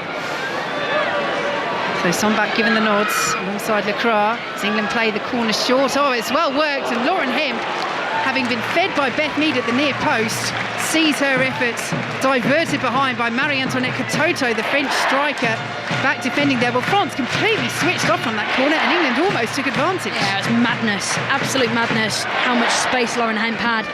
It was so simple and routine. Hemp should have done better. Here is Mead, plays it short again. Hemp down to the byline, cuts it back now. Karshawi intercepts before that cutback can find Lauren James, and then Karshawi clears away off Lauren James, and it will be a throw to France midway through their own half, and they still lead by 2-0. But we have seen from both sides a real sloppiness at the start of this second period. Yeah, we have, but there has been moments of brilliant quality as well, and we have just been observing in our eye line underneath here toward the England bench. I think there's going to be a triple change for England. Toon, Charles and Kelly coming on. It'll be really interesting to see whether that means a change of shape for England. Interesting as well to see who Charles comes on for. You think Jess Carter, but she did come on for Lucy Bronze in the friendly against Jamaica, although it was, you would think, just to give Bronze a bit of a rest. Down the left-hand side, here goes Sandy Baltimore. Nice link-up play with Katoto. Baltimore pursued by Lucy Bronze, just holding her up outside the penalty area. France leading by 2-0 in this Women's Euros match, the first of this tournament for both France and England, here on 5 Live and BBC Sounds. Wales losing 3-0 to the Netherlands on their major tournament debut earlier today in this group, which is the hardest group at the Euros. Only the top 2 go through. As Baltimore plays it into the penalty area, here's Koscielny, pulls the ball across, there's nobody there for France, and it's just touched away at the far post by Lauren Hemp to send it out of the penalty area for a France throw deep in England territory. It's delicious attacking play from France. Baltimore combining with Koscielny, who just runs into the box unmarked. She fizzes it across the face of Hannah Hampton's goal. Oh, lovely little 1-2 again. It's Cascarino involved, and the cross is right into the arms of Hannah Hampton. But again, we said it in the first half, Izzy, England still cannot get to grips with that wide play from France. Yeah, the way that France have got into those wide areas, and then their product at producing something in those wide areas has been brilliant. You know, they've had third player runs, they've had players dribbling 1v1. They have Baltimore with her unpredictability. Is she going to jink inside? Is she going to go around the outside? Oh, that's a good ball by Mead for James. Down this right-hand side she goes. Very good covering by Alice Sombat, and Jean-Francois was there as well, but Sombat gets the foot in England throw. And now here comes this triple change that Izzy mentioned. So Niamh Charles, Ella Toone and Chloe Kelly are all coming on as Serena Wiegmann goes to the edge of that dotted technical area and applauds. So Charles on for Carter at left back, straight swap. James is off, that's no surprise, her first start for 3 months. She's replaced by Toone in the number 10. And Chloe Kelly, Beth Mead's already over. Yep, it's going to be Beth Mead off Chloe Kelly, the heroine of Wembley 3 years ago, scoring that extra time winner against Germany. Coming on, and of course Ella Toone, who got the opener in that goal, coming on as well. And just a word, Izzy, on the subs, they made such a difference at the Euros for England last year. They provided, 3 years ago, they provided 7 goals and 2 assists between them. Substitutes could be so key again, not just in this game, but in this tournament for England. As Lucy Bronze heads it forward to Chloe Kelly, just keeps it in on the byline, hits the chest of the France player. Lauren Hemp was appealing for that. The flag's up anyway. Advantage is being played for France. Down the left-hand side, good advantage by our Swedish referee Tess Olofsson. Kira Walsh plays the ball out. France though on halfway. They lead 2-0. The subs, Izzy. Yeah, they need to get into the game early. Touches on the ball, feel it, get into the rhythm of it. Chloe Kelly in now here on the right-hand side in front of Lucy Bronze. Ella Toone in her familiar 10 role in the middle of the pitch. And then straight swap at left back. Niamh Charles comes on for Jess Carter, who possibly fatiguing a little bit. But on the reply, here we go. France with a triple as well. Yeah, triple change for France. And here's a woman that we really thought was going to start. But as Izzy said in the first half, Cascarino has actually had a blinder, though she's been quieter in the second half. But Kadidiatou Diani comes on for Delphine Cascarino. Just a word on Cascarino, Izzy, because she has been so good. Yeah, she's been top draw, absolutely completed the assignment that her manager assigned her with. And this is perfect for France in terms of now they've got players coming on. Melvin Mallard, probably the most familiar with WSL fans, has come out onto this left-hand side for France. Matthieu's gone down the middle and Diani out to the right. This will present a whole different dynamic for England. And the interesting thing about Claire Mathieu coming into that central 9 role, I think that's going to be a false 9. I think she's going to drop in and dominate the midfield, and that's going to cause England issues. Here goes Mallard of Manchester United on the ball immediately into the penalty area, pulls it back, tries to squeeze the ball across the 6-yard box, and then she's fouled Leah Williamson there, and it will be a free kick to England inside their own 6-yard box. But that is so interesting, isn't it? We talk about this tactical battle in this second half. France have just changed their entire front 3. Yeah, I think it's going to look like an upside-down triangle with Mathieu, who is a very industrious player. She can cover a lot of ground. She's got a great work rate. She can help up and double up in midfield. And then I think you'll get Melvin Mallard and Diani coming inside and playing in sort of inverted winger roles. And here is Diani on the ball, bit of defending to do. Son unusual position that she finds herself in, defensive midfield at that point. But she plays it back to Pedro Magnon, who clears long. Niamh Charles will intercepts, thumped clear by De Almeida as Mateo closes down. She has been in brilliant form this season. With Paris FC, they won the Coupe de France, finished third in French top flight. She's the top scorer in the French top flight this season, French top flight player of the year as well, and won the equivalent of their PFA player of the year.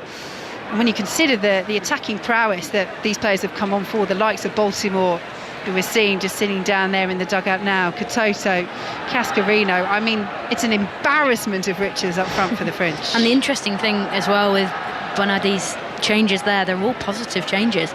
He's not sitting back and going, you know what, we're going to protect this. He's actually going to go forward. And it's really, you know, that area of the pitch, the forwards in a major tournament, is probably the area where you need to keep the players sharp and hungry the most, because they're the most explosive players. And they're playing with a real sharpness here. France Diani bursting towards that penalty area from the right-hand side, just about cleared away, but it's clear that triple change from France has wrested the momentum very firmly back in their favour. Throw on the right-hand side, picked up by Karshawi. Almost won by Lauren Hemp, but Karshawi has it once more. Again, De Almeida stepping up really well there from right back and getting involved as Karshawi chips the ball into the area, looking for Mallard. Lucy Bronze very calmly back to Hannah Hampton. Really good. Really, really good from Lucy Bronze. You know, under a bit of pressure from Mallard, back post, lofted ball. She's got the composure and the attitude to just head it back into the path of Hannah Hampton. Really smart play. Lacroix just about dispossesses Russo in the centre circle, and here goes Graschiuro. Tried to play it out to the left-hand side, but France really going through the gears here. Mallard, now to Mateo, chips the ball in, and Hannah Hampton's lost it. France can't scramble it in, it's cleared off the line, and Georgia Stanway should be able to clear for England out to the left-hand side. Well, that's another nervy moment for Hannah Hampton in the England goal, and another one that England survived. France still lead 2-0, but they're really pushing here. Yeah, really pushing, the turning the screw. They've had chances to go and find that third goal, but they just haven't converted. And that was another big opportunity for France. Here's De Almeida down the right-hand side as France look for this third goal that would surely, midway through the second half, see them secure 3 points in this Group D opener against England. Out to the right-hand side they go, and they win a throw with De Almeida, but as we just see a replay of that chance, it was Charles and Hampton between them getting in a bit of a muddle. Yeah, it was tight. The ball could have gone anywhere inside that 6-yard box. England are really lucky. Eventually they cleared it through Stanway, but that is a big warning sign for England. England win a free kick deep in their own territory. So earlier today, Netherlands beating Wales by 3-0 on Wales's major tournament debut in this group. All the reaction to that match and this game on the Football Daily every day during the tournament. Download it from BBC Sounds, all the news and reaction to the games here in Switzerland. Do check that out. And in terms of other podcast offerings, so much going on this weekend. It's a huge weekend for sport. We've got all the reaction to the fourth day of England's second test against India from Edgbaston on the TMS pod. Highlights you can watch on iPlayer as well. Really tough final day for them against India tomorrow. They need 536 runs to win, and they're 72 for 3 at the close of play today. And Wimbledon, of course, is ongoing.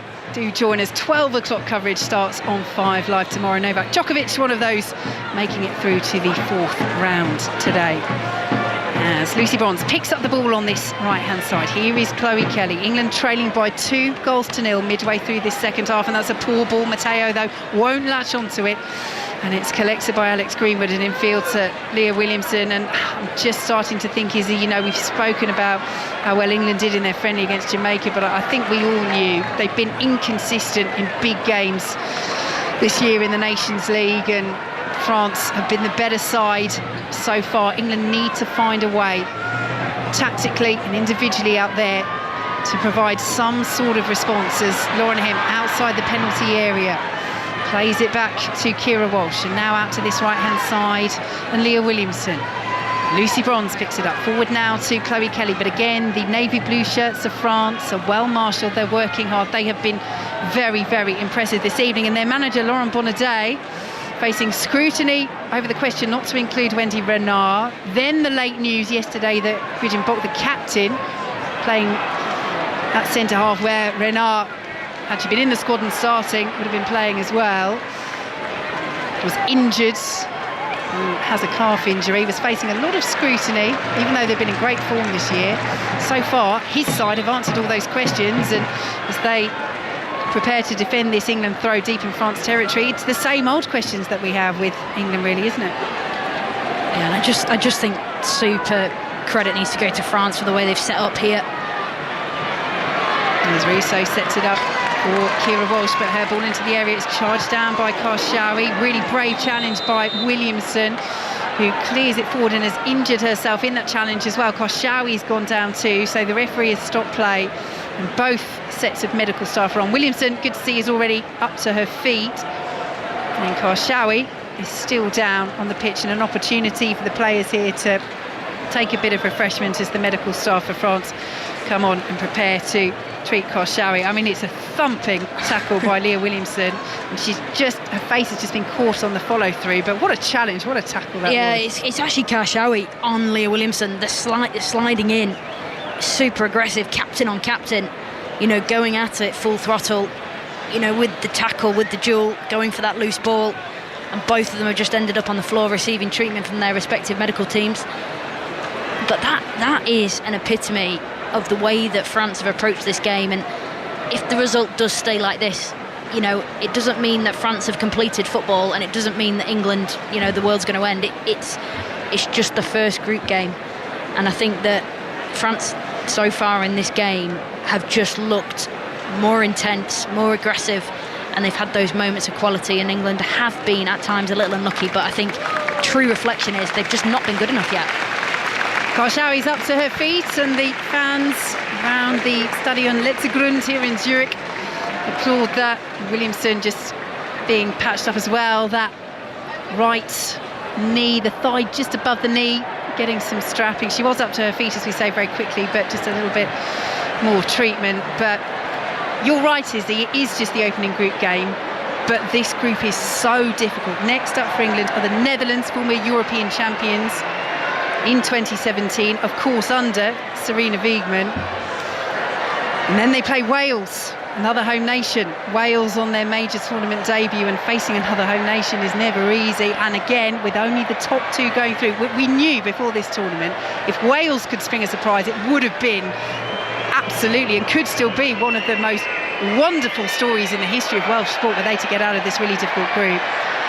But you've got England, France and Netherlands. At least one of them is not going to make the quarter-finals, as the ball into the area is just ahead of Lauren Hemp and goes out of play for a France goal kick, and that is slightly better from England, but it's France still with 20 minutes to play who lead 2-0. Yeah, it's the first sign of Chloe Kelly sort of getting on the ball in that familiar right-hand side area, cutting inside, a lovely flighted cross to the back area, where I thought Lauren Hemp was close to getting ahead on the end of that, and I would have backed Lauren Hemp to score from that position, but the game's just gone a little bit flat after that, and France just seem to be firmly in control right now. Just going back to that group kind of situation, it would be the end of the world if England were to finish second in the group at all, considering the sides of the draw. Yep, we will see.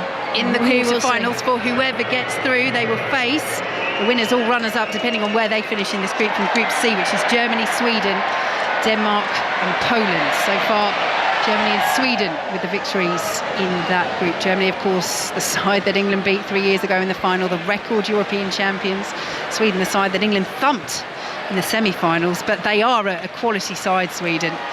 Not one of the out-and-out big favourites, but certainly capable of playing some very good football and perhaps bringing a few surprises of their own, as Perrin Magnon, the French goalkeeper, clears away in yellow out on the right-hand side, and Niamh Charles has the ball for England midway through the French half. Just been a little frustrating for Ella too, and Chloe Kelly not being able to touch the ball too much since arriving onto the pitch. Two might latch onto it here, but England are penalised instead for a free kick just outside the France penalty area, and all of a sudden it's all getting very scrappy, and there are boos again from the England fans here inside the stadium. It's got a capacity for this tournament of around 22,500, and I would say around 80 to 90% of them are England fans, as the Mexican wave ripples around past us. Once more again, we've got this bank of England fans, and then the Athletics deep red running track.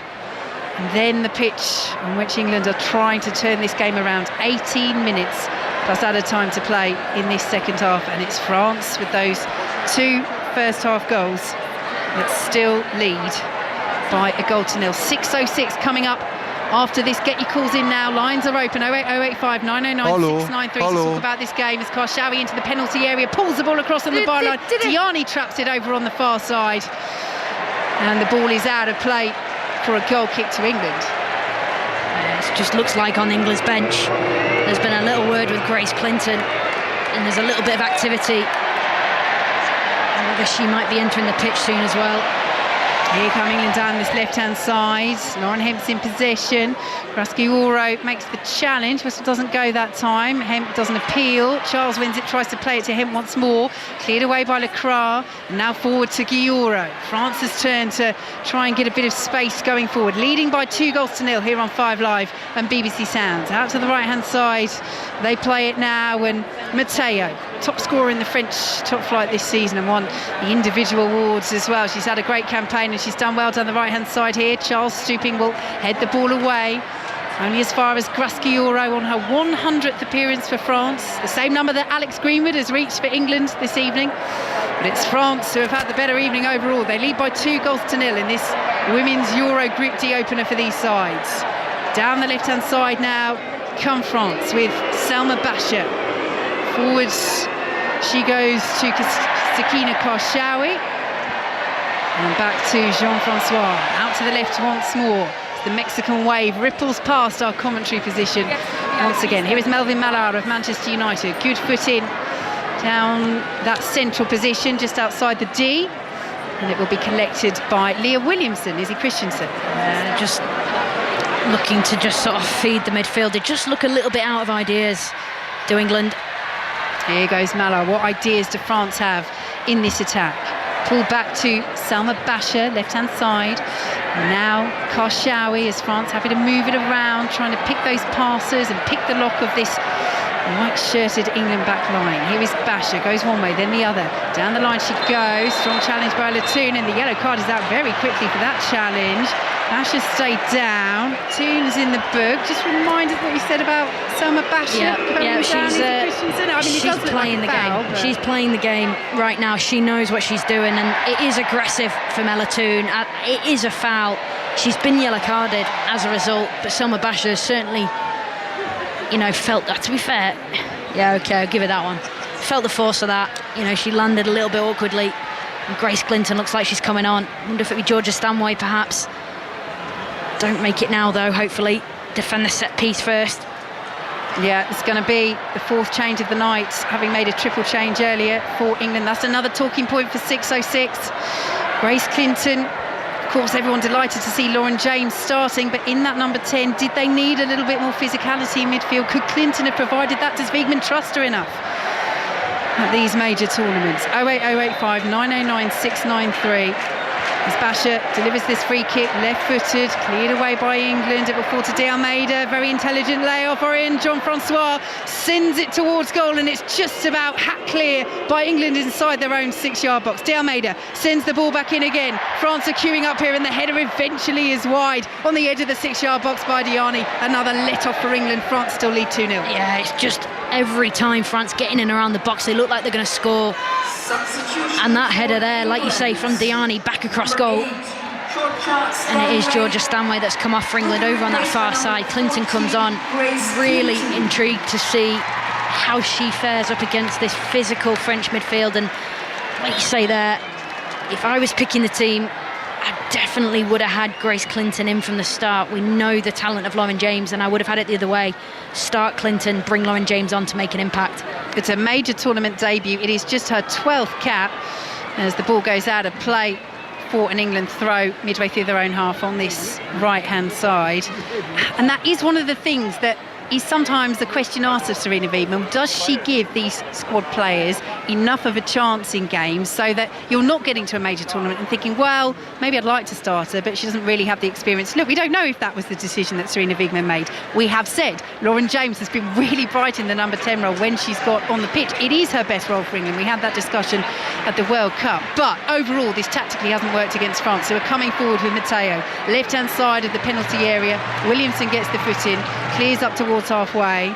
Good header by Jean-Francois for France. Karshawi picks it up, dink forward now to Melvin Mallard of Manchester United. Edge of the penalty area, forced a little bit wide, but she's still inside the box. Now shepherded out of the penalty area, so we'll play it back to Salma Basha. France leading by 2-0 as Basha plays the ball in, looking for Diani.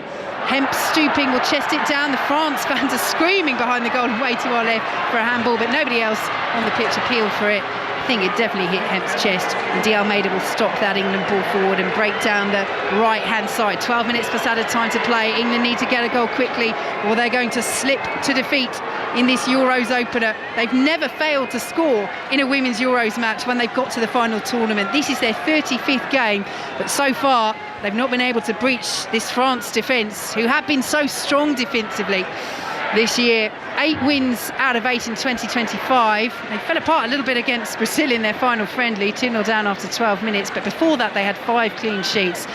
And at the moment, although England are showing promise in little phases, France still have far too much control of the game for England's liking, as Pedro Magnon sends the ball out of play over on that far side, and another change is being prepared for France. In fact, it's a double change, and Dongler is one of the players coming on, and Toletti, Jean-Francois was preferred to her, but Toletti very experienced.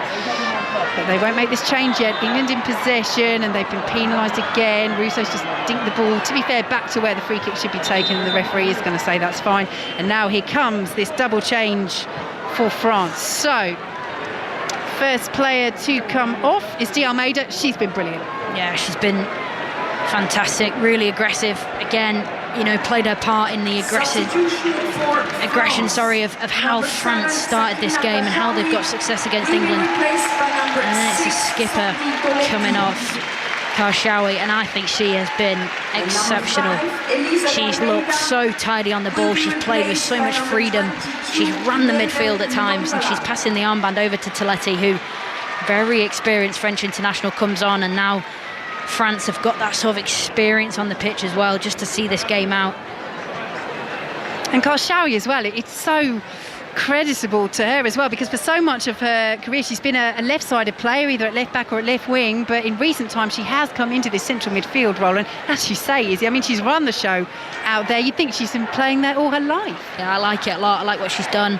I like the balance that she's given the team. You know, anything good that France has done has come through her, particularly in the first half, and yeah, she can have a well-earned rest, get ready for the Wales game. And a big moment for the 20-year-old Melvin and Dongler as well. First major tournament, so major tournament debut for her as Melvin Mallard into the penalty area. Oh, they've almost made a real hash of that, England. Bronze back to Hampton, who just about got there. What a risk England took there. Mallard could have been in, and still, somehow, France only have the 2-goal lead. Yeah, and that's Melvin Mallard in a nutshell. She's so aggressive. She chases down causes that you don't think are possible, and she almost caused a massive problem there for England between Lucy Bronze and Hannah Hampton. France with a throw over on the far side, midway through the England half. 22,542. That is, bar 100 seats or so, a sellout here in Zurich, as France come forwards once more. England's again just about managed to clear it. Charles and Williamson between them. It's out of play for another French throw. 9 minutes plus added time to play. Can England salvage this opening Group D game? France with the throw deep in England territory. They're the ones pushing to extend their advantage even further. The Netherlands beating Wales in this group earlier today. Wales on their major tournament debut. They went down by 3-0. Viviana Miedema getting her 100th goal for her country. So they top the group at the moment. Only the top 2 go through. It is the most difficult group at the Euros, and we're going to see at least one big nation not make the knockout stages. And this will put England on the back foot. Yes, as Izzy says, it is only the first game of the tournament, but with the Netherlands to come next and then Wales, it will be advantage Netherlands and advantage France when it comes to the early stages of this group as the ball goes out of play for a throw to England on the far side midway through their own half. Yeah, Lacroix's been excellent on Alessia Russo. I think just there we've just seen a big tackle again from her, reading the play really well, and so much said in the build-up about the French centre-back pairing. No Randy Renard, no Mbok. And Sombath and Lacroix have looked like they've been playing together for a long time. They've done really well up against probably one of the most informed forwards in world football right now in Alessia Russo. Well, they do still have options on the bench, England, in an attacking sense, the likes of Aggie Beaver-Jones, Michelle Adjumang as well, although I'd be surprised if she comes on, as we see Serena Wiegmann scribbling on a piece of paper down in the dugout. Unwanted history for her against France back in May 2024. The first competitive home defeat was either England or Netherlands, boss, in the qualifiers at St James's Park. And it looks as though France are going to make a little bit more unwanted history for her as they win a free kick just inside their own half. She's never failed to win a match at the Women's Euros, having won the tournament in 2017 with the Netherlands and 3 years ago with England. And she has also, at major tournaments as the manager across World Cups and Euros, only ever lost to 2 nations, that's the USA and Spain. France, in this, England can turn things around quite remarkably in the final 7.5 minutes here. Are going to add their names to that list as they bid to get their campaign to win their first major tournament and indeed reach their first major final in their history off to a winning start. And it won't just be a winning start, it'll be an impressive one as well. It will lay down that proverbial marker as England play the ball to Hannah Hampton. It's fizzed to her by Alex Greenwood, but France happy not to close down perhaps with the same intensity now. They're in control. And England is sometimes playing into France's hands. A couple of loose touches, loose passes. Lucy Bronze eventually takes charge. England still just inside their own half. And Kira Walsh plays the ball forward out to the left-hand side. That's a good ball if Charles can reach it, but she can't. Won't keep it in, just too much on it from Walsh. And the ball goes out of play for a France throw. Well, speaking to 5 Live ahead of this game, Serena Wiegmann said it wouldn't be the end of the world if they didn't get the result. That is true, but the performance, Izzy, how many questions, how many concerns is this going to raise? I don't know.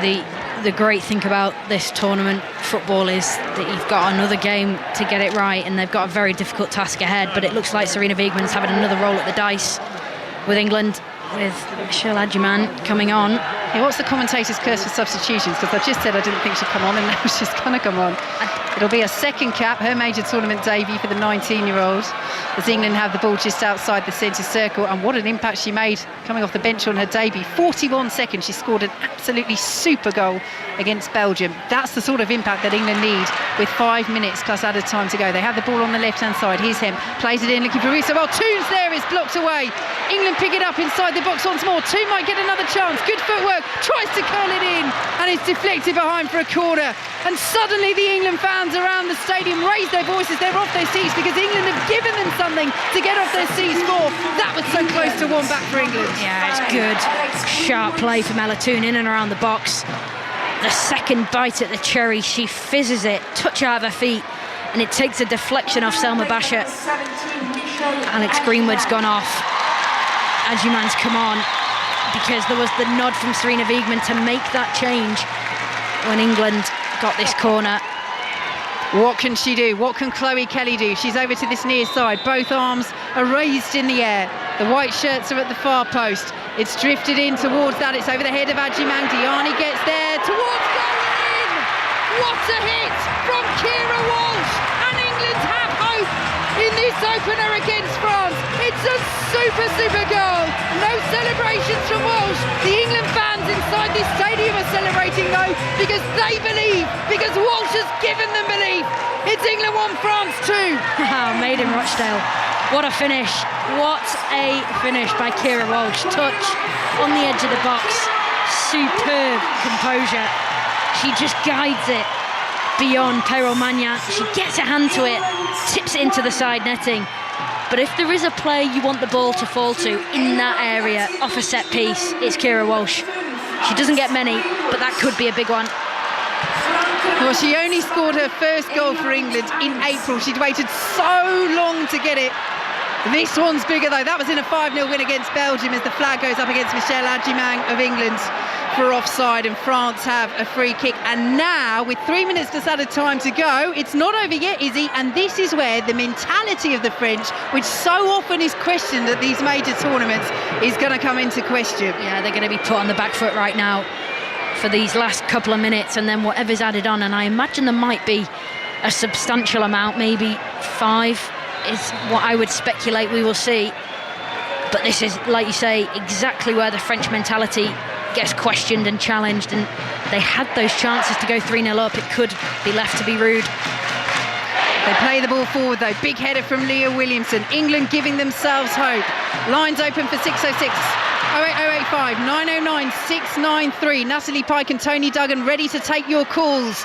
Will we be talking about an England defeat, or can they snatch something from the jaws of what looked like an inevitable loss to a France side who have been so good in this game? But now they can put them under pressure. Now there is an extra spring in England's step as Hannah Hampton has it, closed down by Matteo. Out to the left-hand side she goes, and Niamh Charles, who plays it forward looking for the run of Lauren Hibb, but it's a poor delivery from Charles, straight out of play. And France, I think, will take their time over this throw. Yeah, it's good from France, to be fair, because England have got possession at the back and they've just gone high press. Diani, Matteo, Mallard have just gone and pressed because England have put bodies forward, and Niamh Charles just had nowhere to pass the ball then. It was really wasteful from her, but good from France. Positive play. A little swipe from Diani on her fellow number 11 Lauren Hemp, and England have a free kick, third of the way inside their own half.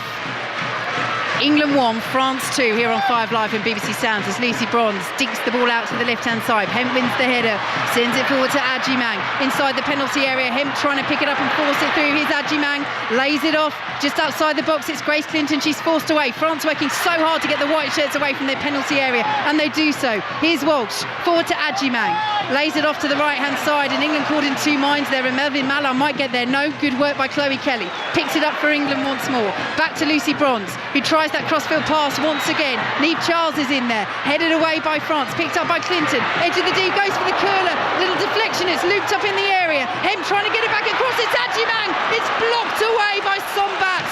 Excellent block, and it's out for an England corner. But I tell you what, England have got more than hope here. They've got real belief of finding this equaliser. Yeah, it's Adjimang finding herself exactly where Sarina Wiegman wanted her, in that 6-yard box, causing havoc, causing problems, picking up second balls, and she is almost equalised for England there, but it's a brilliant block from Sombath.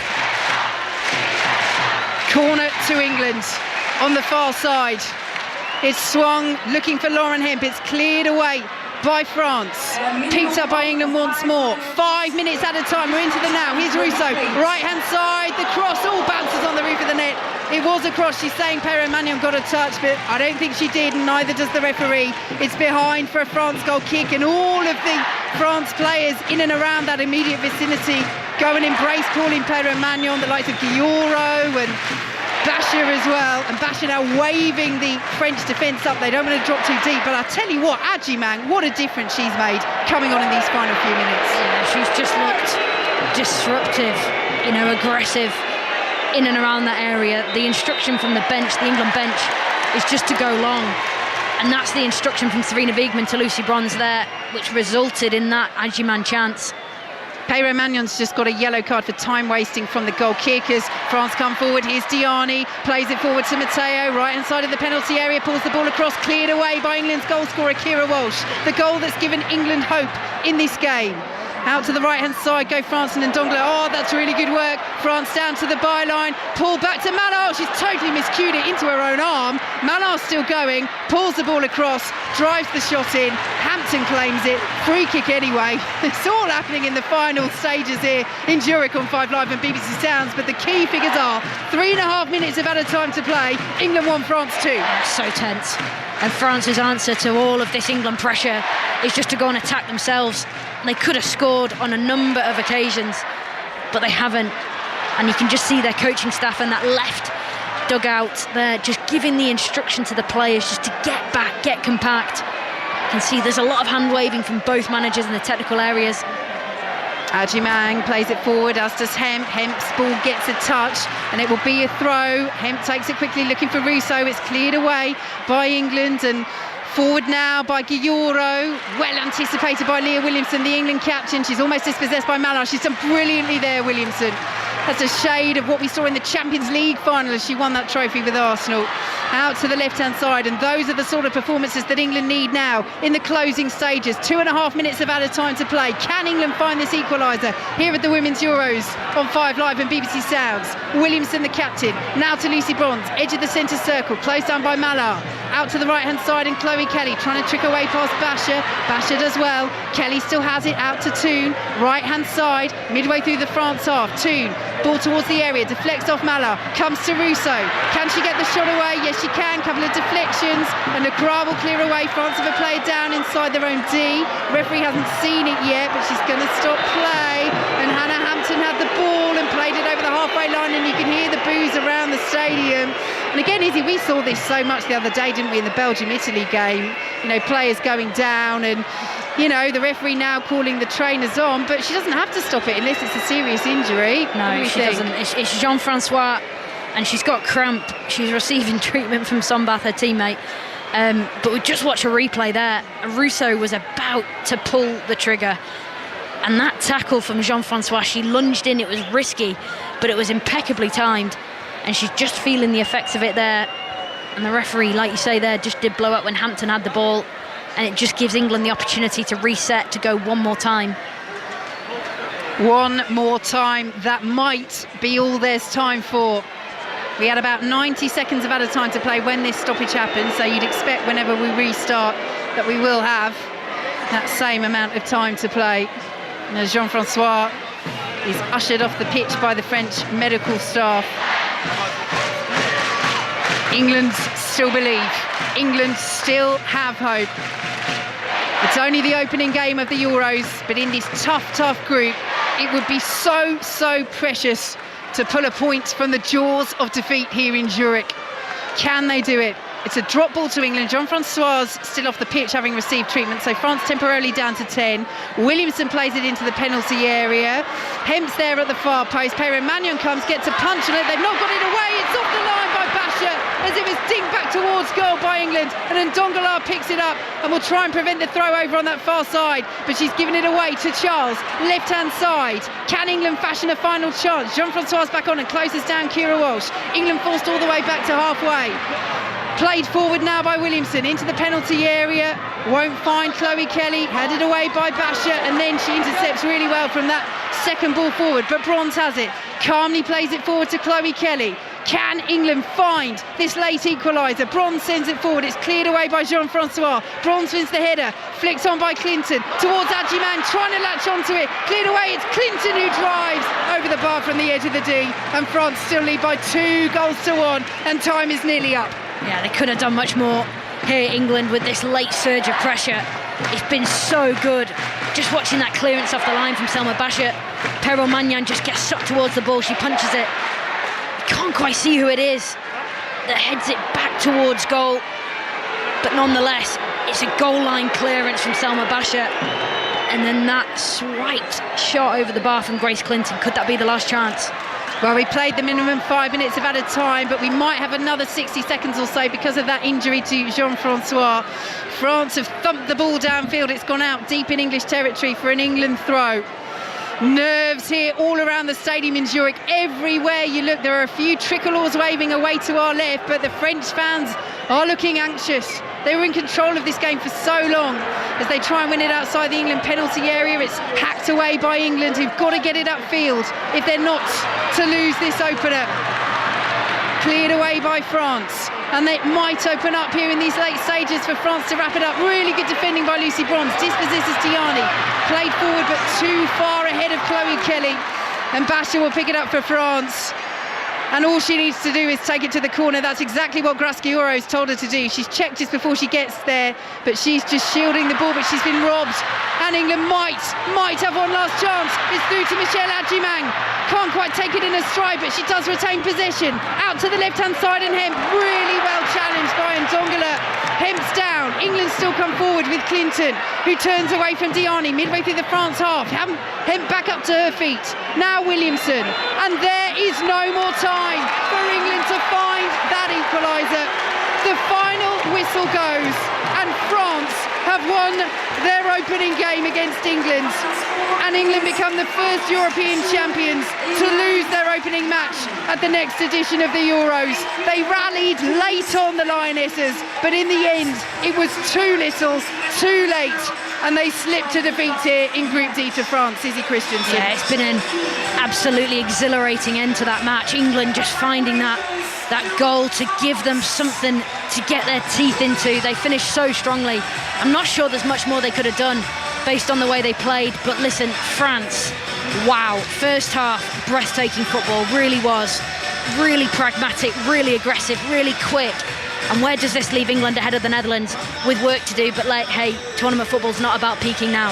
Work to do. They're on the back foot in this group, as Izzy says. Netherlands beating Wales 3-0 earlier. France winning 2-1. We knew this would be such a tough group. Only the top two go through to the quarterfinals. Work to do, very much so, for England. It finishes here in Zurich. England 1, France 2. Izzy, where was that England in the final 15 minutes throughout the rest of the match? Yeah, it's the state of the game, 2-0 down, 15, 20 minutes to go. That's when Sarina Wiegman released the sort of change of system, change of players, change of tactics, go long, play off the second balls, Ajuman coming on, being disruptive up high with Alessia Russo. That's where England got their chances, but they couldn't have started the game like that because it would have been different. Would have played into France's favour on the counter-attack. But I have to give France credit. I thought there were some outstanding performances, particularly in the first half. Karshawi, Baltimore, Cascarino in particular, they were exceptional. Sarina Wiegman's already gathered her England squad into a circle in their half of the pitch. France still celebrating. Julien Laurent with us here in the Let's Grun Stadion. France just looks half a yard faster, sometimes a yard faster in every position on the pitch. Yeah, you're right, Katie. I think tactically they were much better. I think physically, in terms of their key players being in the right position, that ball being delivered at the right time, everything. They could have scored in that second half. They had 3 massive chances at 2-0. And yeah, at the end is a little bit tense because, as Izzy just explained, England go long and it's physical, and the French are playing deeper and deeper. But in the end, I think they are great winners today, and I didn't see this one coming. I won't lie, both on each side. I didn't think the French could play at this level already. I didn't think England could be so disappointed like they were for an hour plus.